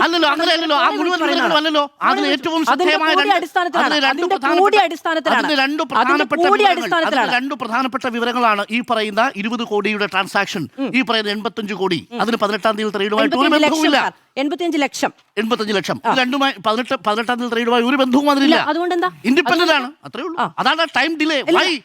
ടൈം ഡിലേ അല്ല, ആദ്യത്തെ റെയ്ഡുമായി ബന്ധപ്പെട്ട വിവരങ്ങൾ പബ്ലിഷ് ചെയ്തതിനു ശേഷം ബന്ധപ്പെട്ട മുഴുവൻ വിവരങ്ങളുമല്ല, എന്ത് വിവരങ്ങളാണെങ്കിലും ഒരു അന്വേഷണ ഏജൻസിയാണ് അവർക്ക് തെളിവുകൾ അടക്കമുള്ള വാർത്തകൾ എപ്പോൾ പബ്ലിഷ് ചെയ്യണമെന്ന് തീരുമാനിക്കുന്നത്. അതിന് മുഴുവൻ വിവരങ്ങളും പത്രക്കാർക്ക് എഴുതി കൊടുത്തതിന് ശേഷം ശരി ആ തെളിവ് ശേഖരിക്കാൻ രണ്ടാമത്തെ റെയ്ഡ് നടത്തണമെങ്കിൽ ആഗോള മണ്ടന്മാരായിരിക്കണം. ഞാനൊരു ഇത് വായിക്കാം. The investigation done by E D before E D മുൻപ് ഇൻവെസ്റ്റിഗേഷൻ സ്റ്റാർട്ട് ചെയ്ത കാര്യമാണ് പറയുന്നത്. Showed that the proceeds of crime generated by the management of CMRL lead by SN Sasidharan Kartha and bribe to paid various persons. ആരാ ഈ various persons? വീണ മാത്രമേ ഉള്ളൂ. അതിന് തൊട്ട് മേലെ പറഞ്ഞിരിക്കുന്നത് SFI investigation revealed that cash expense of 182 crores was done by CMRL over span of 50 years, which has used for bribe various persons. ഈ രണ്ട് കാര്യത്തിൻ്റെ അകത്ത് എന്തെങ്കിലും മറുപടി ഉണ്ടോ? ഒന്നാമത്തെ കാര്യത്തിൻ്റെ അകത്ത് 182 കോടി 15 വർഷമായി വിവിധ ആൾക്കാർക്ക് കൈക്കൂലി കൊടുത്ത പണം എന്ന് പറഞ്ഞിരിക്കുന്നു ഫസ്റ്റത്തെ പാരഗ്രാഫിൽ. രണ്ടാമത്തെ പാരഗ്രാഫിൻ്റെ തുടക്കം അങ്ങനെയാണ് പറയുന്നത്, എന്ത് ഇതിൽ നിന്നും ശശിധരൻ കർത്തയുടെ മൊഴി പ്രകാരം ബ്രൈബ് കൊടുത്ത ബാക്കി പ്രധാനപ്പെട്ട ആൾക്കാർ. അതിലൊരാളായ Veena is one of the recipient of money from CMRL without rendering any service. Either ED had conducted search on Mrs. Veena and promoters of CMRL 27/5/2026 എന്ന് പറയുകയാണ്. അപ്പോൾ എനിക്കിതിനകത്ത് അറിയേണ്ട ഒരു കാര്യം എന്ന് പറഞ്ഞാൽ 182 കോടിയിൽ ഈ പറയുന്ന 2.78 കോടി കഴിച്ചിട്ട് ബാക്കി വരുന്ന 179 കോടി ആർക്കായിരിക്കും കൊടുത്തിട്ടുണ്ടാവുക? വാലിഡായ ക്വസ്റ്റ്യൻ അല്ലേ? ഈ 179 കോടിക്ക് പോവാതെ ഒരേ ഒരു SFI അന്വേഷണത്തിന് മേലെ 2.79 കോടിക്ക് വേണ്ടി മാത്രം എന്തായിരിക്കും ഇത്ര ED കഷ്ടപ്പെടാനുള്ള കാരണം അതിനുള്ള മറുപടി മനോരമ എന്ന് വൃത്തിയായിട്ട് എഴുതിയിട്ടുണ്ട്. എന്താ അറിയോ? റിയാസിലേക്കും ചോദ്യമുന, അക്കൗണ്ടിലെത്തിയ പണം സംബന്ധിച്ച് കൃത്യമായ മറുപടി ഇല്ല. വീണയുടെ ഭർത്താവും മുൻ മന്ത്രിയുമായ P A Muhammad Riyas MLA ചോദ്യം ചെയ്യാൻ എൻഫോഴ്സ്മെൻറ്റ് ഡയറക്ടറേറ്റ് നിയമോപദേശം തേടി. CMRL ഉടമകളും വീണയും നൽകിയ മൊഴികളുടെയും റെയ്ഡുകളുടെ കണ്ടെത്തിയ തെളിവുകളുടെ അടിസ്ഥാനത്തിലാണിത്. CMRL നൽകിയ പണം വീണയുടെ അക്കൗണ്ടിൽ നിന്നും റിയാസിൻ്റെ അക്കൗണ്ടിലേക്കും അവിടെ നിന്ന് പലവരുടെ അക്കൗണ്ടിലേക്കും മാറ്റിയിട്ടതായി ED കണ്ടെത്തിയിരുന്നു എന്ന് പറഞ്ഞാൽ 2015-16 കാലയളവിൽ റിയാസ് വീണയെ കല്യാണം കഴിക്കാത്ത കാലത്ത് തന്നെ വീണയുടെ അക്കൗണ്ടിലേക്ക് റിയാസിൻ്റെ അക്കൗണ്ടിലേക്ക് ഈ പറയുന്ന 2.78 കോടി രൂപ വാങ്ങിയ പൈസ റിയാസിൻ്റെ അക്കൗണ്ടിലേക്ക് ട്രാൻസ്ഫർ ചെയ്തെന്നാണ് മനോരമ പറയുന്നത്. ഇതാര് പറയുന്നില്ല? ഇത് ED പറയുന്നില്ല. ED ഇതുവരെ ഇറക്കിയിട്ടുള്ള ഒരു പ്രസ് റിലീസിനും റിയാസിൻ്റെ പേരേ പറഞ്ഞിട്ടില്ല, നിയമോപദേശം നേടിയെന്ന് പറഞ്ഞില്ല. അതിൽ കൂടാതെ മനോരമ വേറൊരു കാര്യം ഇവിടെ പറയുന്നുണ്ട്. എന്താണ്? ഇത് സംബന്ധിച്ച് 2 തവണ ഫോണിൽ റിയാസിനോട് വിശദീകരണം ചോദിച്ചു. ഞാനത് വിശ്വസിക്കുന്നേ ഇല്ല. എന്തുകൊണ്ടാണ്? ഒരിക്കലും EDനെ പോലെ എൻഫോഴ്സ്മെൻ്റ് ഡയറക്ടറേറ്റ് ഫോണിൽ വിളിച്ചിട്ട് നിങ്ങൾ 2.78 കോടി അവിടേക്ക് വീണേൻ്റെ അക്കൗണ്ടിൽ നിന്ന് കിട്ടിയിരുന്നോ എന്ന് ഒരിക്കലും ചോദിക്കുമെന്ന് ഞാൻ വിചാരിക്കുന്നില്ല. എന്താണ്? ഇതിന് കൃത്യമായി മറുപടി നൽകാൻ റിയാസിന് കഴിഞ്ഞിട്ടില്ല. റിയാസിൻ്റെ അക്കൗണ്ടിൽ നിന്നും പണം കൈമാറ്റം ചെയ്ത അക്കൗണ്ടിൽ ഇപ്പോൾ വ്യക്തമായ വീണയ്ക്കും മറുപടിയില്ല എന്ന് പറയുകയാണ്. അപ്പോൾ ഞാൻ വിചാരിക്കുകയാണ്, ഇപ്പോൾ ED രാവിലെ റിയാസിനെ വിളിച്ച് ചോദിക്കാം, റിയാസ് ഒരു 2.78 കോടി രൂപ നിങ്ങൾ വീണൻ്റെ അക്കൗണ്ടിൽ ട്രാൻസ്ഫർ കിട്ടിയോ എന്ന് ചോദിച്ചു. അതിന് മറുപടി ഇല്ല. അത് വീണയോട് ചോദിച്ചു, മറുപടി ഇല്ല. എന്നിട്ട് അതുകൊണ്ട് അന്വേഷണം റിയാസിലേക്ക് നീളുകയാണെന്ന് എഴുതി വെക്കുകയാണ്. ഇതാണ് ഇതിൻ്റെ ചരിത്രം. ഇത് മനസ്സിലാക്കിയാൽ മതി. അപ്പോൾ ഞാൻ അതുകൊണ്ടാണ് പറയുന്നത് 179 കോടി രൂപ ഒഴിവാക്കിയിട്ട് ED പോയി 2.78 കോടിയിലേക്ക് പോകുമ്പോൾ അതിലൊരു രാഷ്ട്രീയമില്ലേ? ആ രാഷ്ട്രീയമല്ലേ കേരളം ചർച്ച ചെയ്യേണ്ടത്? അതുകൊണ്ട് ഈ 179 കോടി രൂപയ്ക്ക് അന്വേഷണം. അപ്പം ഇന്ന് വേണമെങ്കിൽ നമുക്ക് ഇങ്ങനെ പറയാം, ഒന്നാം ഘട്ടം EDയുടെ ഒന്നാം ഘട്ടം എന്ന് പറയുന്നത് എന്താ? വീണയിൽ നിന്നുള്ള അന്വേഷണം ആണ് മുന്നോട്ട് കൊണ്ടുപോകേണ്ടത് എന്ന് പറയാം. അപ്പോൾ ഒന്നാം ഘട്ടത്തിൽ ആദ്യം അന്വേഷണം നടക്കേണ്ടത് എവിടെയാ? ഈ ശശിധരൻ കർത്തയിലല്ലേ ആദ്യം നടക്കേണ്ടത്. 182 കോടി രൂപ കൊടുത്ത ശശിധരൻ കർത്തേൻ്റെ എത്ര കോടി രൂപേൻ്റെ അസറ്റ് കണ്ടുകെട്ടി? എത്ര കോടി രൂപേൻ്റെ കേസ് ശശിധരൻ കർത്തയ്ക്ക് എടുത്തു? കാരണം അദ്ദേഹമാണല്ലോ ഈ 2.78 കോടി എടുത്തതിനേക്കാളും ഇത് മൊത്ത കച്ചവടം നടത്തിയ ആളാരാ? ശശിധരൻ കർത്തയാണ്, CMRL ആണ്. അവർക്കെതിരെ എന്ത് നടപടിയാണ് സ്വീകരിച്ചത്?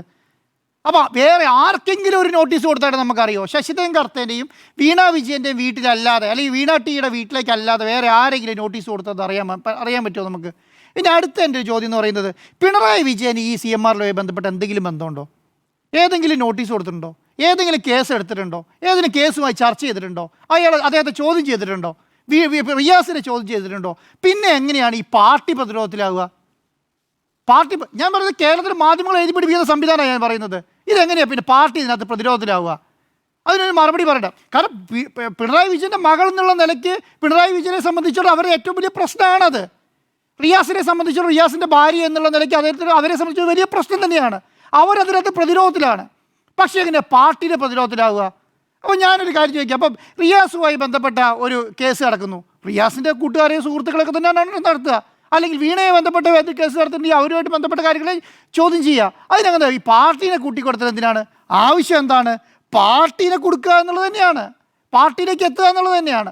അതുകൊണ്ടാണ് ഞാൻ പറഞ്ഞത് 178 കോടി രൂപ വേണ്ടാത്ത EDക്ക് അല്ലെങ്കിൽ അന്വേഷണ ഏജൻസിക്ക് ഈ 2.78 കോടി മതിയോ? അപ്പോൾ ആദ്യം എന്താ ചെയ്യേണ്ടത്? ഈ 182 കോടി രൂപയിൽ ഏറ്റവും കൂടുതൽ കോടി മേടിച്ച ആളുടെ അടുത്തേക്ക് ആദ്യം പോകേണ്ടത്.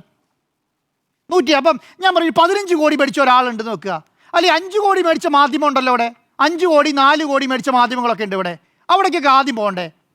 ആ 4 കോടി മേടിച്ച ആദ്യത്തെ അടുത്തേക്ക് ആദ്യം പോവുക, അതിൽ 10 കോടി മേടിച്ച ആളുടെ അടുത്തേക്ക് ആദ്യം പോവുക. 3, 4, 5 പ്രാവശ്യം പണം മേടിച്ച ആൾക്കാരിലേക്ക് ആദ്യം പോവുക. ഇതൊക്കെ കഴിഞ്ഞിട്ട് ഇവിടെ എന്താണ് ഒരു ഡിസ്കഷനെങ്കിലും നടന്നിട്ടുണ്ടല്ലോ. ഇവിടെ ഞാൻ പറയുന്നത് എന്താണ്, ഒരു കമ്പനി ടു കമ്പനി ഒരു ട്രാൻസാക്ഷൻ നടന്നു. ആ ട്രാൻസാക്ഷൻ്റെ ഭാഗമായിട്ട് ഇവർ പറയുന്നു സർവീസ് അവിടെ കൊടുത്തു എന്ന് പറയുന്നു, ഇവർ സർവീസ് കൊടുത്തില്ല എന്ന് പറയുന്നു. അതിലൊരു ഡിസ്പ്യൂട്ട് ഉണ്ട്. ആ ഡിസ്പ്യൂട്ട് ആരാണ്? SFI അന്വേഷിക്കുകയാണ്. അതുമായി ബന്ധപ്പെട്ട ഒരു പ്രൊസീഡിങ്സ് കഴിയുമ്പോൾ അവിടെ നടക്കുന്നുണ്ട്, അവിടെ ഇൻവെസ്റ്റിഗേഷൻ നടക്കുന്നുണ്ട്, അതിന് ചാർജ് ഷീറ്റ് കൊടുത്തിട്ടുണ്ട്, അതിൽ കോടതി വാദം കേൾക്കുന്നുണ്ട്. ഒക്കെ ഈ പറഞ്ഞ 2.78 കോടിയുമായി ബന്ധപ്പെട്ട് നടക്കുന്നുണ്ടല്ലോ. ഇതൊന്നും നടക്കാത്ത 179 കോടിയില്ലേ, കൈക്കൂലി മേടിച്ചിട്ട് അങ്ങ് പോയി. കൈക്കൂലി മേടിച്ചിട്ട് ആ പൈസയും മുക്കിയിട്ട് ആൾക്കാർ പോയി. അവിടേക്ക് എന്താ നോട്ടീസ് കൊടുക്കാത്തത്? അപ്പം ഇതിനകത്ത് എന്താണ് ഈ വീണ വിജയൻ്റെ അടുത്തേക്ക്, അപ്പോൾ അതിനകത്ത് കറക്റ്റായിട്ട് എഴുതിയിട്ടുണ്ട് ആരാണ് ഇതിനകത്ത്. അതാണ് ഞാൻ ഏറ്റവും കണ്ടത്. എന്താണെന്ന് അറിയോ, the CMR towards the payment of Mrs അതിൻ്റെ വാല്യൂ, അതാണ് അതിൻ്റെ വാല്യൂ. ഇത് മനസ്സിലാക്കിയാൽ മതി. ഇനി ഇപ്പം അതിനെ ഞാൻ ഒരു കാര്യം പറഞ്ഞ് അവസാനിപ്പിക്കാം. എന്താ അറിയോ, ഇത് ഒന്നാമത്തെ ഘട്ടമാണ്. ഇപ്പം ആരെയാണ് വേണ്ടത്? ഇപ്പം CPM-നെയും ഈ പാർട്ടിയെയാണ് ആവശ്യം ഇപ്പോഴത്തെ സാഹചര്യത്തിൽ. കാരണം കോൺഗ്രസ് അധികാരത്തിൽ വന്നിട്ട് കുറച്ച് നാളല്ലേ ഉള്ളൂ, 90 ദിവസമല്ലേ ആയിട്ടുള്ളൂ. 90 ദിവസം ഇപ്പോഴത്തെ CPM-നെയും ഇവരെ മാത്രമേ ആവശ്യമുള്ളൂ. ED-യുടെ 2ാം ഘട്ടം എപ്പോഴായിരിക്കും അറിയോ? 2ാം ഘട്ടം ഒരു വർഷം കൂടെ കഴിഞ്ഞോട്ടെ, ഇവരൊന്ന് പെർഫോം ചെയ്ത് വരട്ടെ. അപ്പോഴത്തേക്ക് ഈ സാധനം എടുത്താൽ മതി. അതായത് CMRL-ന്റെ 2ാം ഘട്ടത്തിലുള്ള നോട്ടീസ് 182 കോൺഗ്രസ് നേതാക്കന്മാരിലേക്ക് പോയ അന്വേഷണത്തിന് നോട്ടീസ് കൊടുക്കും. മനസ്സിലായോ? അപ്പോൾ 2ാം ഘട്ടത്തായിരിക്കും. 3ാം ഘട്ടം അതാ. 3ാം ഘട്ടം എന്ന് പറയുന്നത് ഇതുമായി ബന്ധപ്പെട്ട് ആരെയൊക്കെ പിടിക്കണോ അവരുടെ ഭാഗത്തേക്ക് പോകും എന്നുള്ളതാണ്. അപ്പോൾ ഈ രീതിയിൽ ഇതിനെ കൈകാര്യം ചെയ്യുക ഇതെങ്ങനെയാണ്? ഇത് പാർട്ടി വിശദീകരിക്കണ്ടേ? എങ്ങനെയാണ് ഇത് പാർട്ടി വിശദീകരിക്കുക? പാർട്ടി നേരത്തെ പറഞ്ഞെന്താണ്, വീണ വിജയൻ എന്ന് പറയുന്ന ആൾ, അല്ലെങ്കിൽ വീണ തൈക്കണ്ടി എന്ന് പറയുന്ന ആൾ ഒരു സ്വതന്ത്ര കമ്പനി നടത്തുന്ന ആളാണ്. അവർ സ്വതന്ത്രമായിട്ട് പ്രവർത്തിക്കുന്ന ഒരാളാണ്. അവർക്ക് അതിന് മറുപടി കൊടുത്ത് മുന്നോട്ട് പോകാൻ കഴിയും. അതുമായി മുന്നോട്ട് പോകാൻ അവർക്ക് കഴിയണം എന്നുള്ള അതിനെ പ്രതിരോധിക്കേണ്ട കാര്യമില്ല. പക്ഷേ വേറൊരു കാര്യം ഉണ്ടെന്നറിയോ, ഇതുവരെ ഒരു നോട്ടീസ് കിട്ടാത്ത, ഇതുവരെ പേര് പരാമർശിക്കാത്ത CPM-ന്റെ MLA-യുടെ പേര് പത്രത്തിൽ അടിച്ചു പറ്റി അവർ പ്രതിരോധിക്കണ്ടേ? ജനങ്ങളെ തെറ്റിദ്ധരിപ്പിച്ച് പ്രതിരോധിക്കണ്ടേ? ഇതുവരെ നോട്ടീസ് കിട്ടാത്ത പിണറായി വിജയനെ പറഞ്ഞിട്ടുണ്ടെങ്കിൽ അത് പ്രതിരോധിക്കണ്ടേ? അത് പാർട്ടിയുടെ കടമയാണ്. ഞാൻ പറയുന്നത് അത് പാർട്ടി പ്രതിരോധിക്കണം തന്നെയാണ്. അല്ലെങ്കിൽ എന്താ അറിയോ, നിങ്ങൾക്ക് ഇതിനെല്ലാം മറുപടി ഇല്ല എന്നുള്ള നിലയ്ക്ക് ഞാൻ ഒറ്റ കാര്യം പറഞ്ഞ് അവസാനിപ്പിക്കാം. ഇത് വീണയെ വിശദീകരിക്കേണ്ടതാണ് കേട്ടോ. കാരണം ഇന്നത്തെ ലോകം അങ്ങനെയാണ്. നിങ്ങൾക്ക് എന്തെങ്കിലും പറയാനുണ്ടെങ്കിൽ ഇത് പറഞ്ഞില്ലെങ്കിലുണ്ടല്ലോ, നിങ്ങൾ ചെയ്തത് മുഴുവൻ കുറ്റമാണെന്ന് ചിന്തിക്കുന്ന ലോകമാണ്. അതിൻ്റെ ഭാഗത്ത് പോയി വീണ് കൊടുക്കും. ഇത്രയും നാൾ ജനങ്ങൾ ചോദിക്കുന്നത്, 2.78 വീണ അടിച്ചു മാറ്റി, അവിടുന്ന് കുറേ പിണറായി വിജയൻ്റെ മകളായതുകൊണ്ട് കുറേ പൈസ കട്ടിട്ടുണ്ടാവും എന്നൊക്കെ വിചാരിച്ചിരിക്കുകയാണ്. നിങ്ങൾക്ക് എന്താ പറയുന്നതെന്ന് പറയണമെന്നേ, നല്ല ജനങ്ങൾക്ക് മനസ്സിലാവുള്ളൂ. കാരണം എന്തുകൊണ്ടാണ്? നിങ്ങൾ പിണറായി വിജയൻ്റെ മകളാണ്. അതിൻ്റേതായ ഒരു പ്രിവിലേജ് നിങ്ങൾക്ക് എല്ലാ കാലത്തും കിട്ടിയിട്ടുണ്ട്. നിങ്ങൾ താമസിച്ച ക്ലിഫ് ഹൗസിലാണ്, നിങ്ങൾ താമസിച്ചത് പിണറായി വിജയൻ്റെ കൂടെയാണ്, മുഖ്യമന്ത്രിയുടെ കൂടെയാണ്. അതിൻ്റെ പ്രിവിലേജ് നിങ്ങൾക്ക് കിട്ടിയിട്ടുണ്ട്. അപ്പോൾ അതിൻ്റെതായ മറുപടി പറയേണ്ടി വരും. അതെ, അതുമായി ബന്ധപ്പെട്ട കാര്യങ്ങൾ നിങ്ങൾ മറുപടി പറയേണ്ടു. അല്ലെങ്കിൽ എന്താണ്, മറുപടി പറയാത്തോടത്തോളം കാലം ജനങ്ങൾ വിചാരിക്കും ഇതൊക്കെ ഉള്ളു എന്ന് വിചാരിക്കും എന്നുള്ളതാണ് എൻ്റെ അഭിപ്രായം. ഓക്കെ, പ്രതിരോധത്തിലോ പാർട്ടി എന്ന ചോദ്യത്തിന് 3 പേര് യെസ്, 2 പേർ നോ.